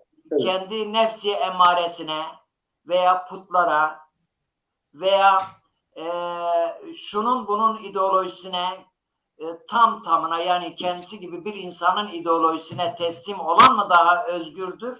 Yoksa Allah'ın dinini kabul eden mi daha özgürdür? Yani bu anlamıyla onun verdiği anlamda kabul edelim. Ben Allah'ın dinini kabul ettim ve ona uyacağım. Bunu da özgürlüğünü kısıtlamış gibi kabul eden bir insana soralım. Bir insan kendi nefsine, kendi arzularına esir olmuş. Diyelim ki kumarbazdır, kumara esir olmuş. Efendim söyleyeyim, içki müptelasıdır, içkiye teslim olmuş. Veyahut uyuşturucu müptelasıdır, uyuşturucuya teslim olmuş. Veyahut bir tane şarlatan lider ortaya çıkmış, bir ideoloji ortaya koymuş ve ona teslim olmuş. Bir insan mı özgürdür? Yoksa kendisini yoktan var eden, günah da işlese, sevap da işlese rahmetini yine veren, onu yani Allah'a isyan etti diye bu dünyada buna rağmen yaşamasına müsaade, yani her türlü özgürlüğünü, iradesini ona sunan Cenab-ı Hakk'a teslim olmak mı özgürlüktür, yoksa Allah'ın dışındaki bir şeye teslim olmak mı daha özgürlüktür? Olaya bir de bu bakış açısıyla bakalım. Buyurun. Yani tabii şimdi problemin en önemlisi de burada özgürlük kavramına yüklediğimiz anlamda yatıyor. Yani nihilist akımlar, yani sınır tanınmayan, herhangi bir ahlaki öğretiyi öngörmeyen, bunları reddeden nihilist akımlar adeta insan ne isterse yapabilir gibi bir anlayışa sahip ve savunuyorlar. Ama dünyadaki medeni ülkeler, medeni denen ülkeler bu anlayışa dar bir alanda hürriyet tanımışlardır. Yani öyle sanıldığı gibi böyle insan her istediğini bu toplumda, kamusal alanda yapamaz yani. Ona müsaade yoktur. Adeta sizin dediğiniz gibi Allah'a iman edip de gerçek hürriyete kavuşmak varken imanı görüp, bir esaret, bir kölelik gibi görüp nefsin esareti rezilesine teslim olmak, yani o nefsin rezil süfli arzularına teslim olmak gerçekten tam bir kölelik ve bir şeydir yani. Kendini tamamen kul yapmaktır, nefsin emmaresine, nefsin o kötü arzularına teslim etmektir. Şimdi Allah'a iman eden neyi elde ediyor? Şimdi biz açtığımızda mesela Allah'a iman eden diyor ki kainatta bütün sebepler, bütün olay ve olgular Allah'ın irade ve kudretinin elindedir. O istemedikten sonra hiç kimse bir şey yapamaz. O istemedikten sonra bir yaprak bile düşmez. Yani hani imanın açtığınız zaman böyle bir iman. Şimdi böyle bütün olay ve olgulara, nedenlere, sebeplere hakim olan Allah'a inanan biri artık hiçbir sebebe, hiçbir güce, hiçbir otoriteye yapmaz, boyun eğmez. Zaten özgürlük aslında zıttı köleliktir. Yani insanın köle olmasıdır. Kölenin özgürlük alanı kısıtlanmıştır. Eylemde sınırlıdır, her yere gidemez. İç dünyasındaki düşüncelerini açıklayamaz köle. Açıkladığı zaman sorgulanır. Yani emir kuludur. Kölenin zaten siz de ikiniz de bilirsiniz ilahiyatçı olarak, kölenin İslam'da hükmü bile farklıdır. Allah köleye dini bile hemen hemen yapmamıştır yani. Neden? Özgürlüğü elinde olmadığı için. Şimdi insanın şahitlik yapamaz. Şahitlik yapamaz. Hükümleri farklıdır. Hani rejim ve diğer konularda. Dolayısıyla Allah'a iman etmek aslında gerçek bir özgürlüktür. Gerçek bir hürriyettir. Neden? Bütün bu esaret zincirlerini kırıyorsunuz siz. Yani şunu diyorsunuz, ben artık hiçbir güçten korkmuyorum.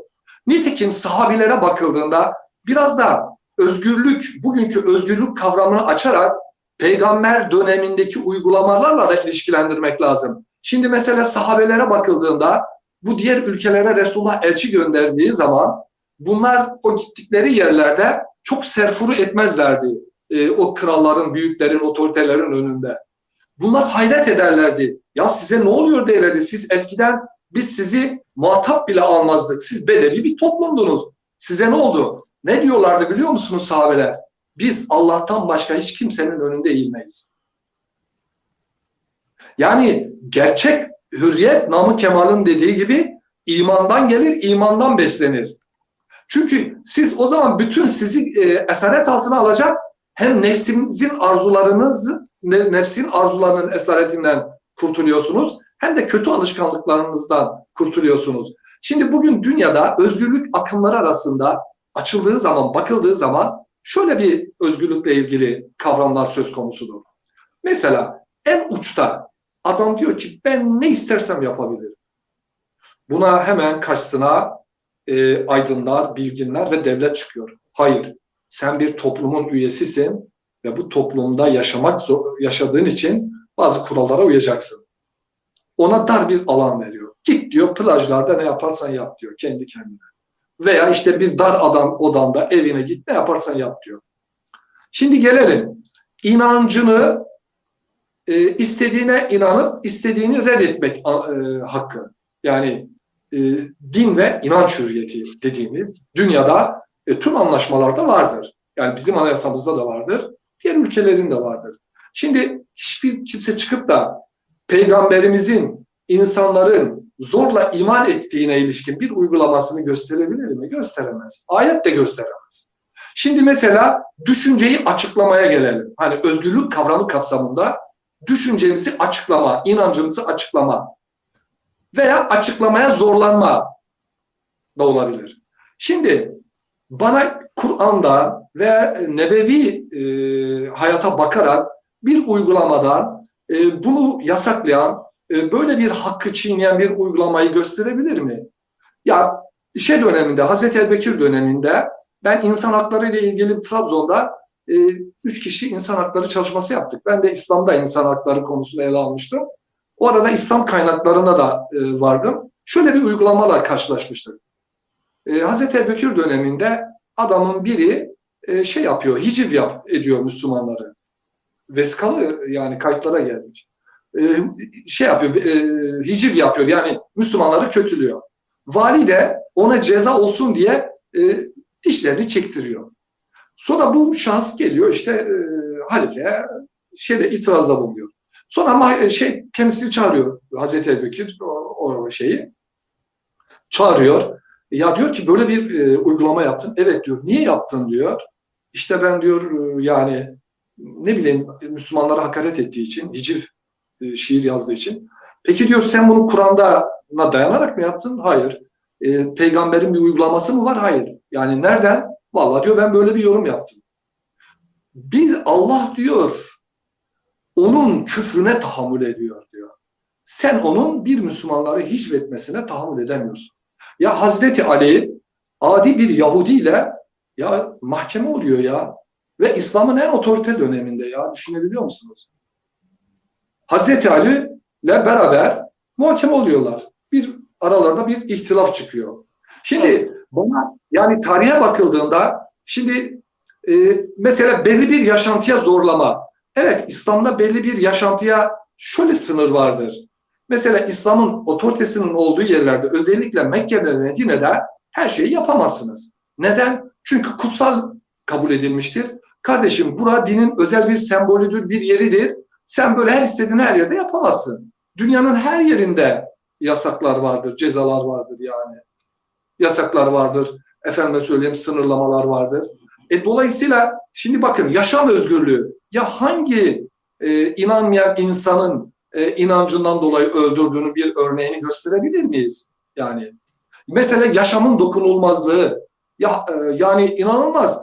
Hangi gayrimüslimin yaşamına dokunulmuştur İslam tarihinde? Şimdi bizim İslam tarihinde onların özellikle Mustafa Öztürk gibilerin çelişki gördüğü bir konu vardır. Özellikle Tövbe suresinden sonra işte Allah'ın dini yeryüzünde hakim oluncaya kadar cihad edin. Şimdi geleneğin bazı yanlış uygulamalarını neden İslam'a mal edelim? Yani gelenekte bazı hatalar varsa bu İslam'ın değil. Şimdi bir de Allah'ın dinin yeryüzünde hakim olmasıyla ilgili uygulamaya bakıldığında ya Müslümanlar hangi inanmayanları öldürmüştür? Yani o hakimiyet Allah'ın dinini yayın ötelere. Ya Tarık bin Ziyad ta Atlas Okyanusu'na kadar gitmiş bu emir gereği. Yani dini böyle anlamış. Hani bu arada o Cevdet Said vefat etti. Onu da rahmetle anıyoruz. O da öyle diyordu. Yani bu din kılıç dini değildir ya. En büyük cihat nedir? İlmi cihattır. Ya Tarık bin Ziyad ta gidiyor Endülüslere kadar orada dini oralara taşıyor. Yani okyanuslar karşısına çıkıyor. Allah'ım diyor bu okyanuslar çıkmasaydı ben senin dinini ta ötelere götürebilirdim. Yani dolayısıyla biz insanlar özgürüz. Yaratılışımızda özgürüz. Melek gibi de değiliz. Affedersiniz hayvan gibi de değiliz. Hayvanın iradesi, özgürlüğü sınırlıdır. O içgüdülerinin etkisindedir. Meleklerde zaten irade hemen hemen yok gibidir. Ama Allah insanlara özgürlüğü halife olduğu için o özgürlüğü vermiştir. Allah kendi verdiği özgürlüğü neden yok saysın? Çünkü Allah senin özgür tercihini önemsiyor. Yani Allah sana bir özgürlük vermiş fıtraten, yaratılışında sen istediğini yapabilir özgürlüğe sahipsin ve sana bir teklifte bulunuyor. Diyor ki seni özgür kıldım ve sen bu özgürlüğünle sınanıyorsun. Adem'i de örnek gösteriyor. Diyor ki Adem'i de özgür kıldım ama ona dedim ki çok özgürsün ama şunu yapma. Şu meyveden yeme. Yani insan özgürlüğüyle sınandığı için İslam insanın özgürlüğünün her an dinamik, aktif olmasını ister. Çünkü özgürlüğünüz olmadığı zaman dini teklifin de bir anlamı olmayacaktır. Dolayısıyla İslam ve özgürlük çok iç içe bir kavramdır. Daha önce de belirttiğimiz gibi siz özgürlükten sonra İslam'ın o esaslarını kabul ettiğiniz zaman kendinize bir kurallar bütünü oluşturuyorsunuz. Her insan gibi. Yani dinsizin bile bir kuralı var hayatta, bir değeri var, bir hayat felsefesi var, bir yaşam felsefesi var. Kendini sınırladığı kurallar var. Müslümanın da var. Allah bu kainatı yarattığı tekvini emirlerle gayet bir saat gibi işletiyor. Ama insanın efaline sınır koymadığı için, fiillerine ve iradesine gem vurmadığı için, onu böyle imtihan ettiği için ona da Kur'an'daki emirleri teklif ediyor. Diyor ki sen diyor ben kainata diyor koyduğum kurallar sonucunda kainat bir saat gibi işliyor diyor. Eğer sen de benim bu gönderdiğim peygamberler eliyle gönderdiğim ahlaki öğretilere, tevhid esaslarına ve ibadetlere uyarsan sen de bu sınavı kazanmış, iyi, güzel bir insan olmuş olursun. Mümin olmuş olursun. Yani şimdi dışarıdan bakıldığında hemen şu son cümlelerle toparlayayım. Çok büyük bir yanılgıdır. Geçenlerde biri, hatta gençli bir arkadaş, ismini vermeyeceğim, çok da iyi felsefe okumuş. Diyalogumuz da çok iyi. Ya hep durup İslam'ın Allah'ın bizim kul olmamızdan, köle olmamızdan ne haz aldığını söylerler. İşte namazı bir köle efendi ilişkisiyle ona benzetir. Ya ona dedim ki, şimdi dedim namaz kılanlara bir git sorsana, senden hasreten rica ediyorum. Git annene sor ki, annesi zaten dindar bir kadın. Bir de çevrende böyle camiye giden bir hacı amcayı gör veya işte bir yiğit bir genci gör. Ona söyle ya sen namaz kılarken ne hissediyorsun? Hani İslam'ın ritüel olarak böyle bir affedersiniz ben öyle diyemem. Biz kul diyoruz, gerçek insan olma diyoruz. Ama onlar dışarıdan görüntüyle köle, efendi ilişkisi gibi secdeyi serfuru olarak değerlendiriyorlar ve en çok da bu noktada zaten hücum ediyorlar. Sor dedim o namaz kılana, sen ne hissediyorsun? Ya dedim ki bak o namazda secdeye gittiğim zaman kendimi dünyanın en özgürü, en mutlu bir insanı hissediyorum. Bırak sen evet. Şu yani, son cümle olsun. Evet. Konumuz uzadı. Hakikaten örneklerle güzel konuyu özetlediniz. Yani Allah'a teslim olmak, Allah dışındaki mala yani nefse, kötü alışkanlıklara veyahut böyle yani Allah'a kul olmak, kula kul olmamanın anlamına geliyor. Kula kul olmamak. Yani kula kul olmak mı daha güzel yoksa yaratana mı kul olmak? Hangisi esarettir? Hangisi özgürlüğün kısıtlanmasıdır? Evet, bu başlı başına bir konu. Şimdi 1 saat 27 dakikamız geçti. Aslında geldik konunun 2. bölümüne ama Burhanettin Hocam isterseniz İslam savaş dini midir, barış dini midir? Mustafa Öztürk'ün önce İslam kelimesinin teslimiyet yani hazır kıta teslim olmuş ve emirleri vur dese vurur, kır dese kırır bir insan şekline sokar insana, sonra da saldırır imajı, algısını oluşturmak için böyle bir başlangıç yapmış. Biz birinci bölümünde söylediklerinin kesinlikle binde birinin bile hakikati ifade etmediğini açık ve net bir şekilde ortaya koyduk. İkinci bölüm, onu da isterseniz bir başka gün konuşalım. Çünkü 1,5 saati geçti. Çok da önemli bir konu. Özellikle yani Mustafa Öztürk aslında burada bizim sandığımız gibi olay o kadar da basit değildir. Dünya bugün algı üzerine insanları idare ediyor. Bir algı oluşturuyor. Yani İslam savaş dinidir. Ey insanlar, ey Avrupalılar, bu savaş dini, bu esaret isteyen, insanları savaş, öldürmek isteyen bu dine mesafeli durun. Uzak durun. Bu algıyı oluşturmak istiyor ki zaten Avrupa'da bunun fiilen biliyorsunuz bu Selefi örgütleri örgütleyip bu imajı da dünyaya yaymak, bu da ayrı bir proje. Bununla entegre bir proje. Bunların hepsini bir arada tartışacağımız ikinci bir program inşallah ileriki günlerimizde tekrar yapalım diyorum. Hocam ne dersiniz? Şimdi İslam ve nebevi öğreti, ilahi öğretiyle İslam adına şekillenen kurum, kuruluş veya hükümetlerin tarih sürecinde yaptıklarını karıştırmamak lazım. Evet. Tarihimizde çok yani hürriyeti dizginleyen, fikir özgürlüğünü dizginleyen, bakın en basit bir şey söyleyeyim. Şimdi tutturmuşlar yani. Kimse daha içtihat yapamaz. O içtihat kapısı kapandı. Ya nasıl kapanıyor? Ya sen kapıyı nasıl kapatıyorsun? Bu Kur'an sadece belli bir döneme mi indi? Yani bu kurumların getirdiği, çünkü bir müştehit, canlı bir müştehit olursa otoritenin önünde efendime söyleyeyim otoriteye yön verir, hükümetlere bak yanlış yapıyorsunuz. Halk desteğine sahiptir. O eskiler iyi biliyorlardı. Onlar güzel biliyorlardı. İşte hep geçmişlere gidin. Geçmiş birçok insan nereden getiren birçok çeşit meselemize geçmiştekiler cevap versinler. İslam dininde fikir ve düşünce özgürlüğü bu önemlidir. Fikir ve düşünce özgürlüğü hakikaten büyük ölçüde İslam tarihinde baltalanmıştır. Bugün dahi o fikir ve düşünce özgürlüğü yoktur. Televizyonlarda mesela baktığınız zaman yani belli bir mezhep çerçevesinde fikirler üretiliyor. Hocam Hatta özür dilerim. Hocam özür dilerim. Ama bu bütün dünya görüşleri için bu söz konusudur. Sadece Müslümanlar için değil. Ama şimdi, kötü mesel olmaz. Ben Müslümanım, işte başkası bunu yapıyor, hırsızlık yapıyor, ben de yapayım, öyle olmaz. Ama bu herkes için geçerli. Yani bugün Batı değerlerini savunanlar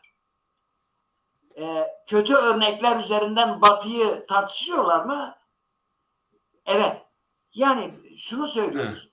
Biz bakın, uygulamada tarih boyunca Müslümanların da uygulamada insanların hataları vardır. Ama bu Kur'an-ı Kerim'in, İslam'ın hatası değil, o insanların hatası. Bugün Batı değerleri var. Yani 200-300 senedir oluşan değerler vardır. Şimdi şu anda uygulamalar var. Akla ziyan uygulamalar vardır. Hala vardır yani Batı'da. Yani öyle her şey güllük gülistanlık değildir. Şimdi yani biz bu noktadan, Batı'daki kötü uygulamalar noktasından vurarak Batı değerlerinin tamamını biz kötüleyebilir miyiz? Kötüleyemeyiz.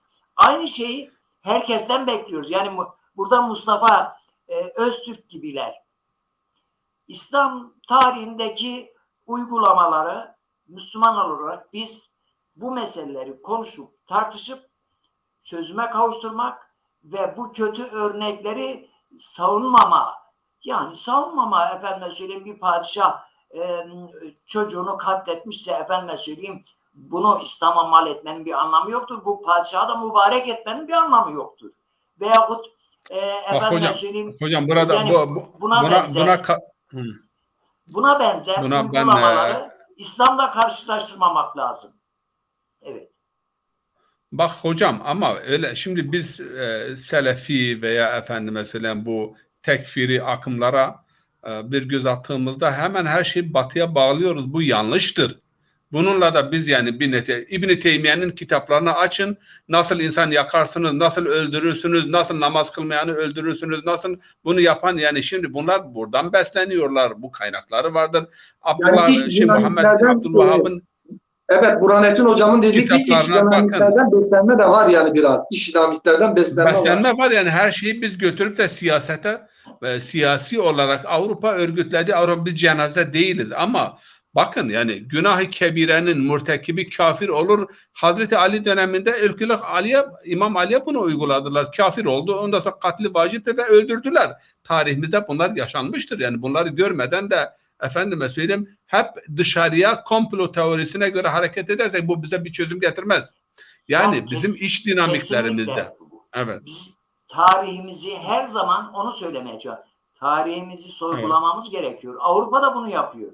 Yani, Bütün dünya yapıyor. Hı. Herkes yapıyor. Tarihini sorguluyor. Ama tarihi sorgulan, şimdi Avrupa kendi tarihini sorguluyor. Yakın tarihini sorguluyor. 1940'lardaki efendime söyleyeyim Hitler, Mussolini bilmem ne yani İkinci Dünya Savaşı'ndaki meseleler şu anda sorgulanmıyor mu? Sorgulanıyor. Ama ya iki gün önce mecliste anma konferansları vardı. İşte yapılan cinayetler, ne kadar insan öldürüldü, ne kadar zulüm yapıldı, ne kadar yani gaz odalarında insanlar öldürüldü. Her gün işte onu anıyorlar, canlı tutuyorlar. Ben bunu demek istiyorum hocam. Yani Avrupa nasıl ki Avrupa değerleri kutsaldır. Biz tartışamayız. Biz yanlışlarımızı kabul etmeyiz derse daha ileri gidebilir mi? Gidemez. Bizim de aynı şeyleri yapmamız lazım. Hocam bakın, bizim İslam'ın Hristiyanlıktan ve Yahudilikten bir farkı vardı. Bu çok temel bir farktır. O da şudur. Evet. Yahudilikte ve Hristiyanlıkta tarih dinin parçasıdır. Bizde tarih dinin parçası değildir. Bu çok önemli. Dinin parçası kitaptır, kaynak, kitaptır, sünnettir, akıldır. İşte icmada olmuş mu olmamış mı o da ayrı bir mesele. Ama bizde tarihin dinin parçası olmaması bize büyük bir manevra alanı açıyor. Arkadaş bizde, çünkü Yahudilik 1000 senelik bir süre içerisinde tamamlanmıştır. Hristiyanlık da 200-300 senelik yani bir süreç ve henüz de devam ediyor. Ama bizde dinin kaynakları bellidir ve o belli olması açısından kurumlar dinin parçası değildir. Ama kurumları kutsallaştırdığımız zaman dinin parçası haline getiriyoruz. Tamam mı? Mesela şimdi açık konuşalım. Türkiye'de Diyanet'in kontrolünde bir din var. 70 bin tane hoca aynı şeyi okuyor. Ya burada özgürlükten mi bahsedilir? Bu din bunu mu istiyor? Kur'an bunu mu istiyor? Yani bir hoca eğer kendisi bir hutbe hazırlayıp okumuyorsa, yani gitsin canı cehenneme, o minberi bıraksın, peygamberin minberini bıraksın. Ankara'dan bir kağıt geliyor. 70 bin tane hoca aynı kağıdı okuyor. Özgürlük nerede kaldı? Bu açıdan özgürlük yani bunu, ama bunun dinle veya Kur'an'la irtibatı yoktur. Bu ne demek istiyorum? Bu kurumların hataları, bu kurumların yanlış uygulamalar veya müştehitlerin fetvalarının kutsiyet kazanması, sanki kutsiymiş gibi, nasıl ilahiymiş gibi addedilmesi düşünce önünde engel teşkil ediyor. Bu dinamikleri de sorgulamamız lazım. Sorgulamadığımız takdirde ileriye doğru adım atamayız. Yani ama burada adil olmak gerekiyor. Sen İslam tarihini ince eleyip sık dokurup, yani ben Mustafa Öztürk gibi insanları söylüyorum. Veyahut bizim gibi insanlar. İslam tarihindeki olmuş kötü örnekleri hep öne sürüp Avrupa'daki kötü örneklerden hiç bahsetmemek de çifte standarttır. Doğru mu? Evet. Yani. Yani daha geçen size videosunu gönderdim. Daha 1980 yılına kadar İsviçre'de yetim çocukların satıldığını belgesini ben size gönderdim. Hocam Avrupa böyle yaptı, şöyle yaptı, Batı böyle yaptı, şöyle yaptı. Bu beni kurtarmaz. Bizi kurtarmaz. Ben ne yapıyorum? Ama hocam bugün artık dünya sadece İslam dünyası veya Batı dünyasından ibaret değildir. Dünya küçük köy haline geldi. Biz yani bugün sadece İslam tarihini değil, Batı tarihini de göz önünde bulundurarak yeni bir dünya inşa etmek gerektiğini söylüyoruz. Yani biz kendi Batı'yı ince eleyip sık dokumadan bugün biz bir yere varamayız. Çünkü 300 senedir şu hatayı yaptık. İki profilde düşünür yetişti. Birisi tamamen Batı'yı reddeden, ikincisi de tamamen Batı'yı kabul eden. İki tip. Batı'yı reddeden tamamen bilime kendisini kapattı. Batı'yı kabul eden de doğrusunu yanlışını olduğu gibi kes kopyala yapıştırıp buraya getiren bir yönetim şekli. Aha, İslam alemi 300 senedir Batı'yı taklit ediyor. Nereye vardık? Bir yere varmadık. 300 senedir kötü bir kopyacılıktan öteye geçmedik. Yani mesela Türkiye Cumhuriyeti 100 senedir efendim vardığımız nokta ortadadır. Yani kötü bir taklit. Batı'yı incelerken oradan almak gerekiyor ama artısını eksisini görmeden de olmaz hocam. Yani Hocam öyle şimdi bizim Antalya'daki konumuz Antalya'daki bir ağacı ben getirip Bingöl'e eksem kurur. Yani Batı'daki uygulamaları biz burada tatbik ettiğimiz zaman sıkıntı çıkıyor. Hocam Herkesin kendine göre. Göte'nin güzel bir şiiri var. Doğu da Allah'ındır, Batı da Allah'ındır. Evet. Doğuda da öyle. güzel şeyler var, Batı'da da güzel Batı'da şeyler da var. var. Yani Aynen. şimdi biz de Batı'ya yüklenerek veya hep Batı, ben bu edebiyat yani bu tür edebiyatı da yani pek fazla münasip, hep yani Batı'ya atıf, Batı'dan geldi, Batı taklitçiliği veya Batı hep yetiştirdi, Batı hep aramıza soktu. Ya biraz kendimizi yani kurcalayalım, kendimizi irdeleyelim. Yani şimdi bakın ben size bir örnek vereyim. Almanya'da birkaç sene önce bir toplantı yapıldı. İslam ve serbest piyasa ekonomisi, 60 tane Avrupa'nın önde gelen alimleri gelmiş, toplanmış ve orada 3 gün 3 gece siyah ormanlarda Güney Almanya'da şatafatlı bir otelde Müslüman olarak bir ben varım, bir de başka bir İranlı genç, başka hiç kimse yok. Sonunda şunu söylediler. İslam dininde serbest bir piyasa ekonomisini, adil bir piyasa ekonomisini idare etmek için temel prensipler var. Bunlar faizi ele aldılar, karzun haseleyi ele aldılar, zekatı ele aldılar, haracı ele aldılar, efendime söyleyeyim vergileri ele aldılar ve sonunda dediler ki bak şu kanaat, son komüniko yani son bildirge. İslam'daki prensipler üzerinde çalışma yapılmamıştır. Yani 2 kişi geldi, çalışma yaptı. Bir şeyler İslam dünyasına ekonomik açıdan kazandırmak istediler. İkisi de öldürüldü. Bak, ikisi de öldürüldü. Biri Seyyid Kutup'tur, öldürüldü. Biri Muhammed Bakır Es-Sadr. Biri Şii, biri Sunni. Ekonomik alanda. Yani bir İslam ekonomisi, bir model ekonomi, bir adil ekonomi nasıl, ne şekilde olabilir? Ondan sonra bak, kimsenin kalem oynattığı yok. İkisini de öldürdük. Öldürüldü.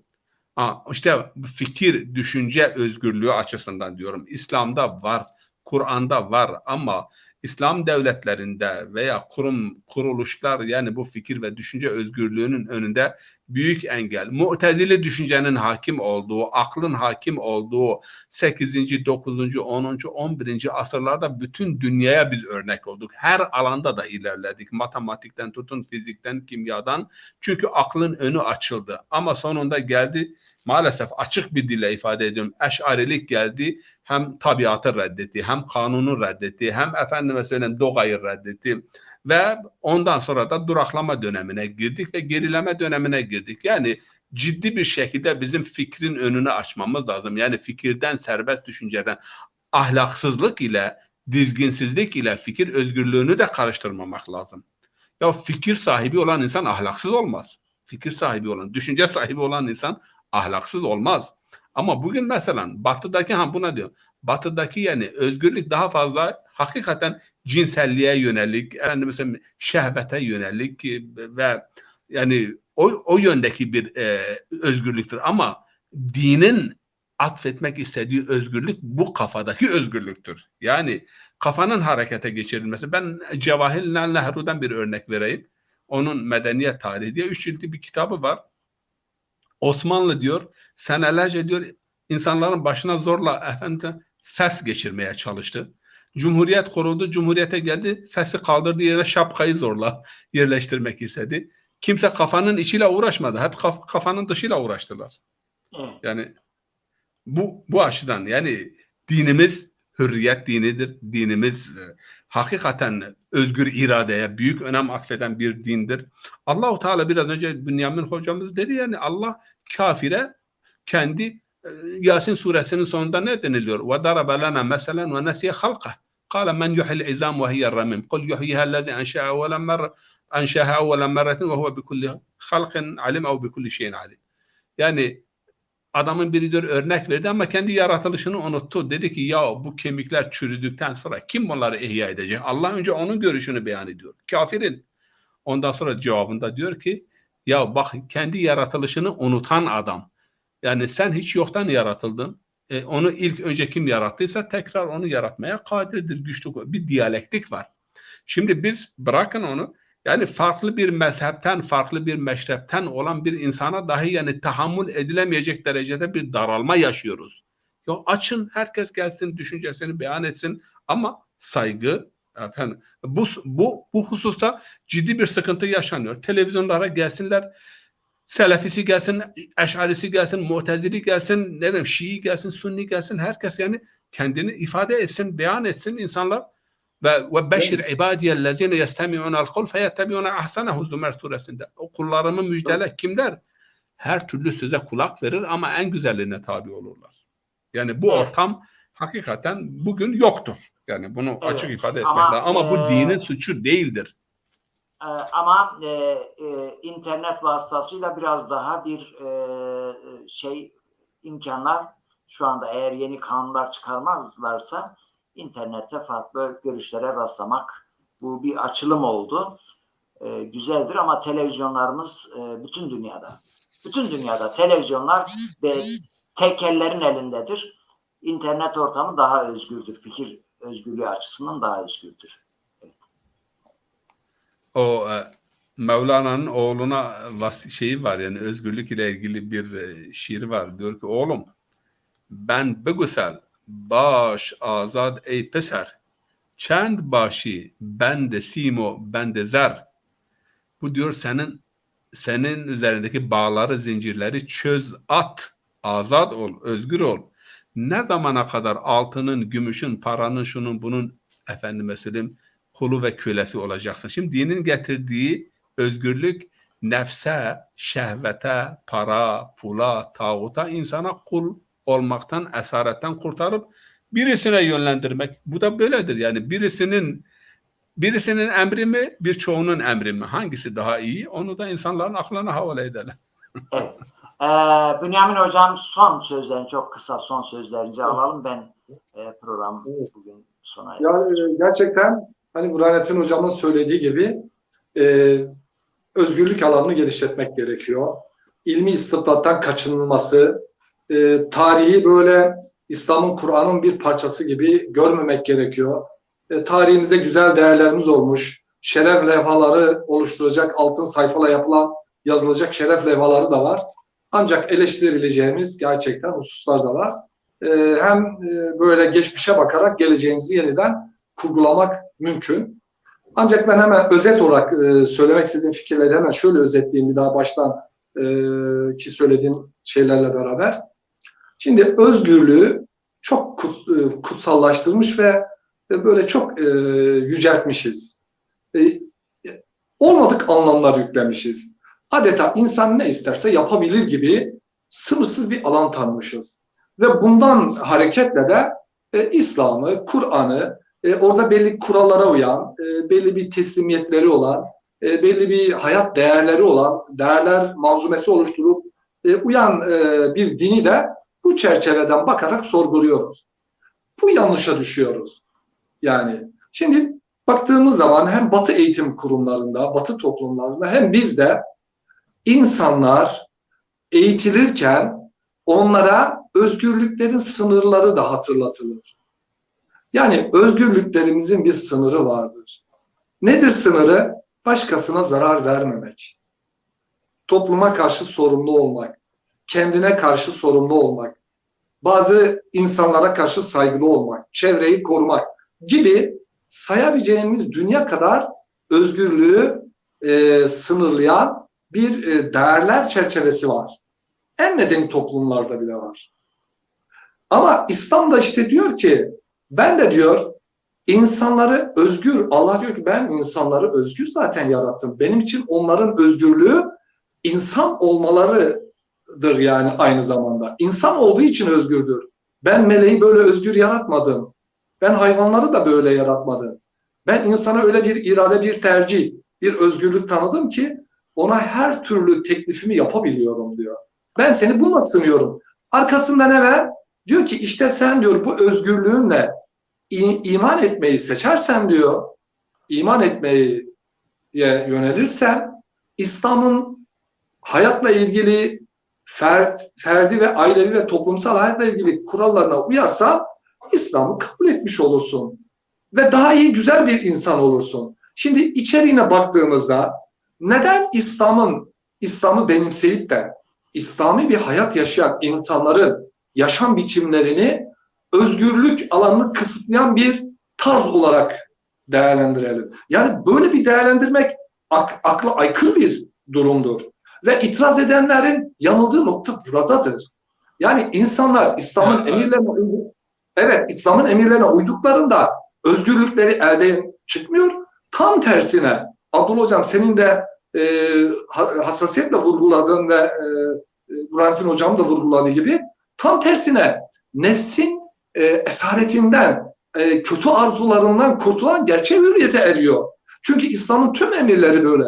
Ve helal dairesi keyfe kafidir. Yani bazıları zannediyor ki ya biz İslam'ı kabul ettiğimizde artık özgürlük alanımız gidiyor, biz mahvolduk, hayatımız bir şey gibi artık. Belli bir cendereye sokulmuş.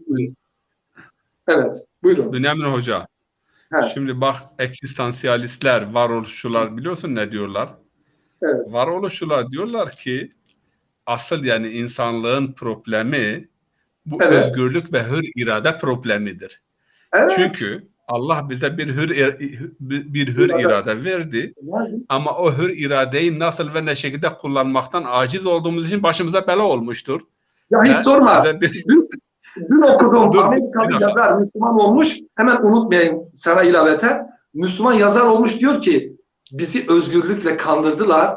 Öyle bir tuzakmış ki diyor bu özgürlük. Yalnızlaştık diyor ya. Özgürlük bizi yalnızlaştırdı diyor ya. Devamında şimdi Mevlana'dan bir örnek getireceğim ama diyor ki işte bu özgür iradeyi istenilen şekilde yani bir ilahi kılavuzlukla kullanılmadığı için başımıza bela olmuştur. Hatta bir şey daha söyleyeyim. Şimdi ama çok önemli. İlahi kılavuza uygun kullanmadığı için başlarına bela açılmış, özgürlük bela olmuş. Şimdi öyle bu özgürlükten bu kadar dem vuran ve özgür olmak, özgürlük dedi ya putlaştırma. Öyleyse o zaman niye ya bu özgür iradenizi devre dışı bırakmak için bu alkoldür, uyuşturucudur, efendim mesela kafa buluyorsunuz, aklı bir devre dışı bırakıyorsunuz ve Mevlana bunu çok güzel bir şekilde dile getiriyor. Diyor ki ta demi az agahi varahan nenge zermo hamr berhud minhan. Yani bir an olsun o bilinç ve şuur aleminden kurtulabilmek için içki rezaleti, müzik rezaleti, bu lehv bu anlamda. Yani bunlarla kendilerini meşgul ediyorlar ki bilinç ve şuurdan, iradeden kurtulabilsinler. Mi gurizende az hudi der bi hudi ya be mesti ya be şugul ey muhtedi. Kendilerinden kaçıyorlar. Kendi benliklerinden bensizliğe kaçıyorlar. Neyle ya mest olmakla ya bir meşguliyetle filan yani iradeden kaçıyor, özgürlükten kaçıyor. İşte o irade ve özgürlük Allah'ın iradesiyle bütünleşmediği zaman bela oluyor ve ondan kaçmak için de her türlü rezaleti yapıyorlar. Evet hocam. Yani İslam'ın hemen birkaç cümleyle toparlayayım mı Abdullah Hocam? Bir iki cümleyle. İslam'ın önerdiği emirler aslında bize güzel bir insan, dürüst bir insan, iyi bir insan olmamızı ve aslında kendi benliğimizi yeniden inşa etmemizi ve kendimizi tanımamızı sağlıyor. Aslında gerçek özgürlük budur. Ve tüm toplumlar, gelişmiş toplumlar kültür üreten varlıklar olarak insanların değerler çerçevesinde yaşamasını önerir. İslam bu değerlerin en iyisini önerir. Bakın yine tekrarlamak istiyorum. Sakın yanlış anlamayın. Özgürlük deyince böyle o adeta insan, affedersiniz, hayvan gibi ne isterse yapar gibi bir kavram. Gerçek özgürlük değildir. Özgürlüğün kurallar ve sorumluluklar çerçevesinde, değerler çerçevesinde bir alanı vardır. En medeni ülkeler de buna uyarlar. İslam ise bunların çok ötesinde güzel, daha insanı insan eden, insanı gerçek kendi varlığına kavuşturan, ona özbenlik, kimlik, kişilik veren düzgün bir insan yapılan emirleri içerir. Dolayısıyla İslam'ın hiçbir emri bizim özgürlüğümüzü kısıtlayan, köle yapan gibi algılanamaz, algılanmamalıdır. Bir tane örnek kimse veremez. Oruca mı desinler? Ya oruç tutmak insan olmaktır ya. İnsan olan özgür olur zaten. Başka canlara acıyorsun özgür. Allah'ı tanıdığın zaman kainata anlam veriyorsun kainata. Diyorsun ki bu kainatın bir yaratıcısı var ve sanatı var. Ya namaz kıldığın zaman diyorsun ki insana Allah bir gururu imtihan için vermiş. O gurur var ya, o gururu secdeye götürdüğün zaman zaten gururunu kırdığın zaman insan oluyorsun. Diğer bütün insanları kucaklıyorsun. Yani İslam'ın tüm emirleri insanı insan eder, insanı gerçek özgürlüğüne kavuşturur. İmandan uzak yaşantı ise, imandan ayrı yaşayanlar ise aslında büyük bir tuzağa tutulmuşlardır. Nefsin esaretine mahkum olmuşlardır ve arzularının peşinde koşan, aslında hiç de hürriyetleri olmayan, istediklerini yapamayan canlılara dönüşmüşlerdir. Onun için İbrahim'in hocam konu süremizi çok açtık. Evet. Doğru, benim de doldu. Tamam, teşekkür ederim. Hocam, Abdullah hocam, orada bir arkadaşımızın bir sorusu var. Diyor ki peki bunlara karşı ne yapmak lazım? Yakalım mı? Yok. Düşünceyle. Yani düşünceyle karşı koymak lazım. Düşünceyle cevap vermek lazım. Yani bir insan farklı konuştuğu zaman yani onu linç etmek veya onu tekfir etmek veya onu söyleyeyim yani takbih etmek yok.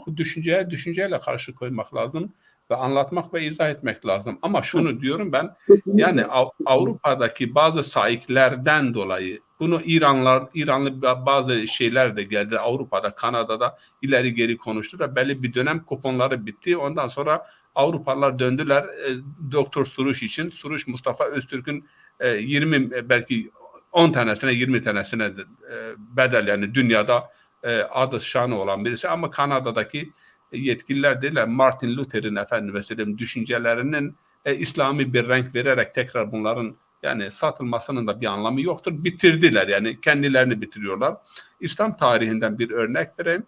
Yani Bediüzzaman'ın da ifade ettiği gibi tarihte olsun veya toplumların sosyal yaşantılarında huzma safa da'ma keder, yani saf ve temiz olanı alırız.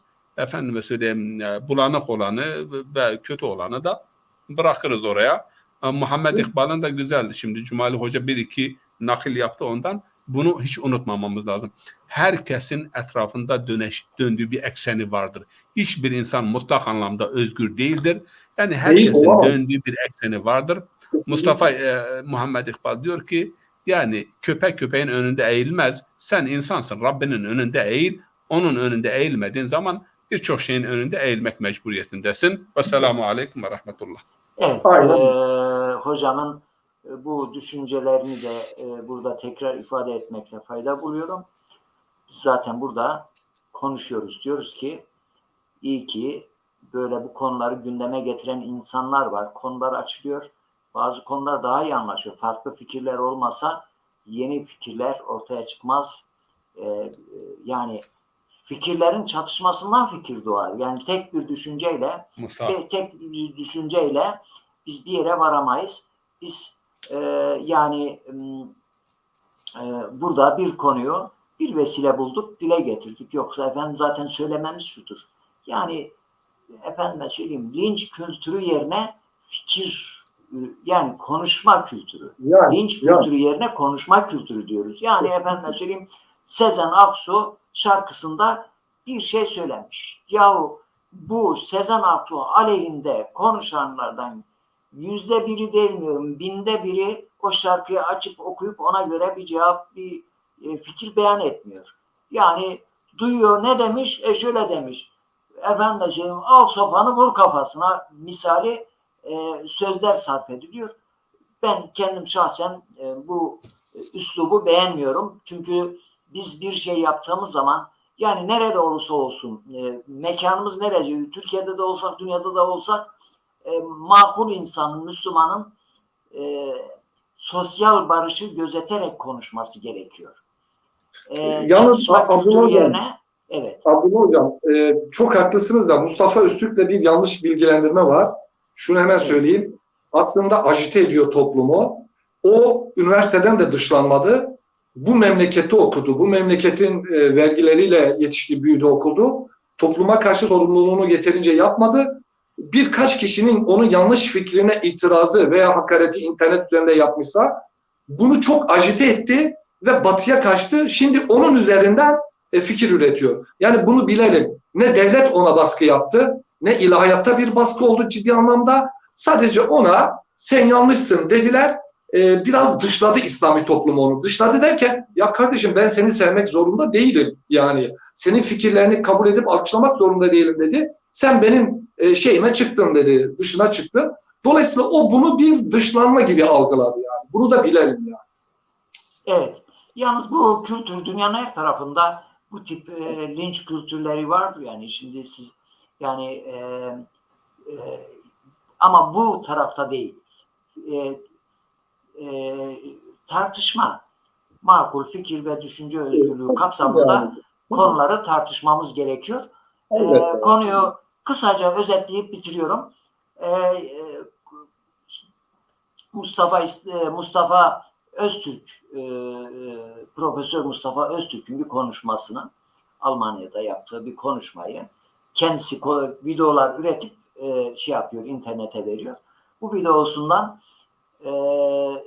İslam kelimesinin kavram olarak özgürlük, barış değil, tam tersine İslam kavramının özgür, esaret anlamına geldiği mealinde, İslam kelimesinin barış kelimesinin karşıtı anlam mı olduğunu, İslam dininin düşünüldüğü gibi barış dini olmadığını, savaş dini olduğunu savunan bir videosu var.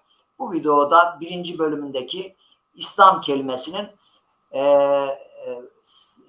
esaret anlamına geldiğine mealen ona cevaben dedik ki işte her gün verdiğimiz selam, ben seni esir mi ediyorum anlamına göre, selamun aleyküm, Burhanettin hocam gel bana esir ol anlamına mı ben bu selamı veriyorum yani, veya ikincisi Allah'ın selam ismi vardır yani Allah'ın ismidir selam ismi, Allah esir midir ki yani ona selam ismini takmışız, haşa.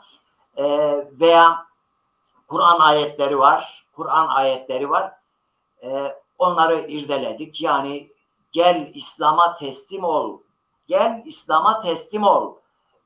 Ben İslam'a, Allah'a teslim oldum kelimelerinin esaret anlamı, özgürlüğünden vazgeçtiği anlamını yüklemenin ne kadar saçma bir fikir olduğunu burada enine boyuna tartıştık. Sanırım faydalı bir tartışma olmuştur. İnşallah 2. bölümünde de barış hukukuyla ilgili, savaş hukukuyla ilgili ayetlerin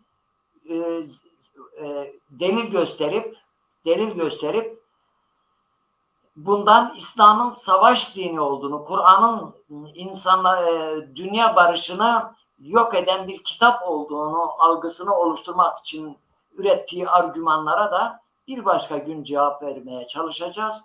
Biraz konu programımız 1 saati 2 saate sarkıttı. Ama konuyu açıyor. Bazen izleyicilerimiz bir soruyu söylüyor. Her birisi 5 dakika aldı mı bir bakıyorsunuz. Konu sarktı. Ben hocalarıma çok değerli katkılarından dolayı davetimize katılıp bize bilgilerini burada arz etmeleri nedeniyle teşekkür ediyorum izleyicilerimize. Bu yoğun, güzel katılımları için mesajlardaki katkıları için çok teşekkür ediyorum. Bizi izleyenlere, bu programımızı paylaşanlara, YouTube kanalımıza abone olup tavsiye eden kardeşlerimize buradan hasreten tekrar teşekkür ediyorum. Hocam, tek cümle, böyle tek kelime veya cümleyle sizden birer kelime alalım, bitirelim. Burhanettin Hocam. Dedik, dinimiz barış dinidir. Varacağımız yer barış yurdudur. Rabbimiz de barıştır ve İslam'ın bir diğer adı da barış yollarıdır. Barıştır. Barışın her çeşidini İslam teessüs ediyor ve barışa darbe indiren hal, hareket ve davranışları da günah olarak tanımlıyor. Evet. Bünyamin Hocam. Evet. İman özgürlüktür, gerçek özgürlüktür. Nefsin esaretine girmek ise, nefsin heva ve hevesine tabi olmak ise, kötü arzuların peşinde koşmak ise aslında özgürlüğün yok olmasıdır. Sınırsız hiçbir özgürlük yoktur. Allah bize özgürlüğümüzü tatlı bir şekilde önerdiği kurallarla sınırlar. Bunun hiç özgürlüğü kısıtlayan bir tarafı yoktur. İnsan olmamızın bir sonucudur. Teşekkür ederim. İzleyicilerimize de buradan netice olarak şunu söylüyoruz. Konuştuklarımızı bizatihi yaşantı haline getirmemiz lazım. Özellikle internette gördüğümüz linç kültürüne kesinlikle biz müdahil değiliz. Varsa beğenmediğiniz fikirler, beğenmediğiniz bir şey olduğu zaman gayet hakaret içermeden, insanları kışkırtmadan yanlışına yanlış deyip bizim yaptığımız gibi konuyu enine boyuna tartışmalarını öneriyoruz. Ben burada programın sonunda anlamı barış, esenlik, kardeşlik, dostluk, sevgi ve muhabbet olan Allah'ın selamıyla programımızı bitiriyorum. Esselamu Aleyküm ve Rahmetullahi ve Berekatuhu. Allah'a emanet olun. Hayırlı akşamlar.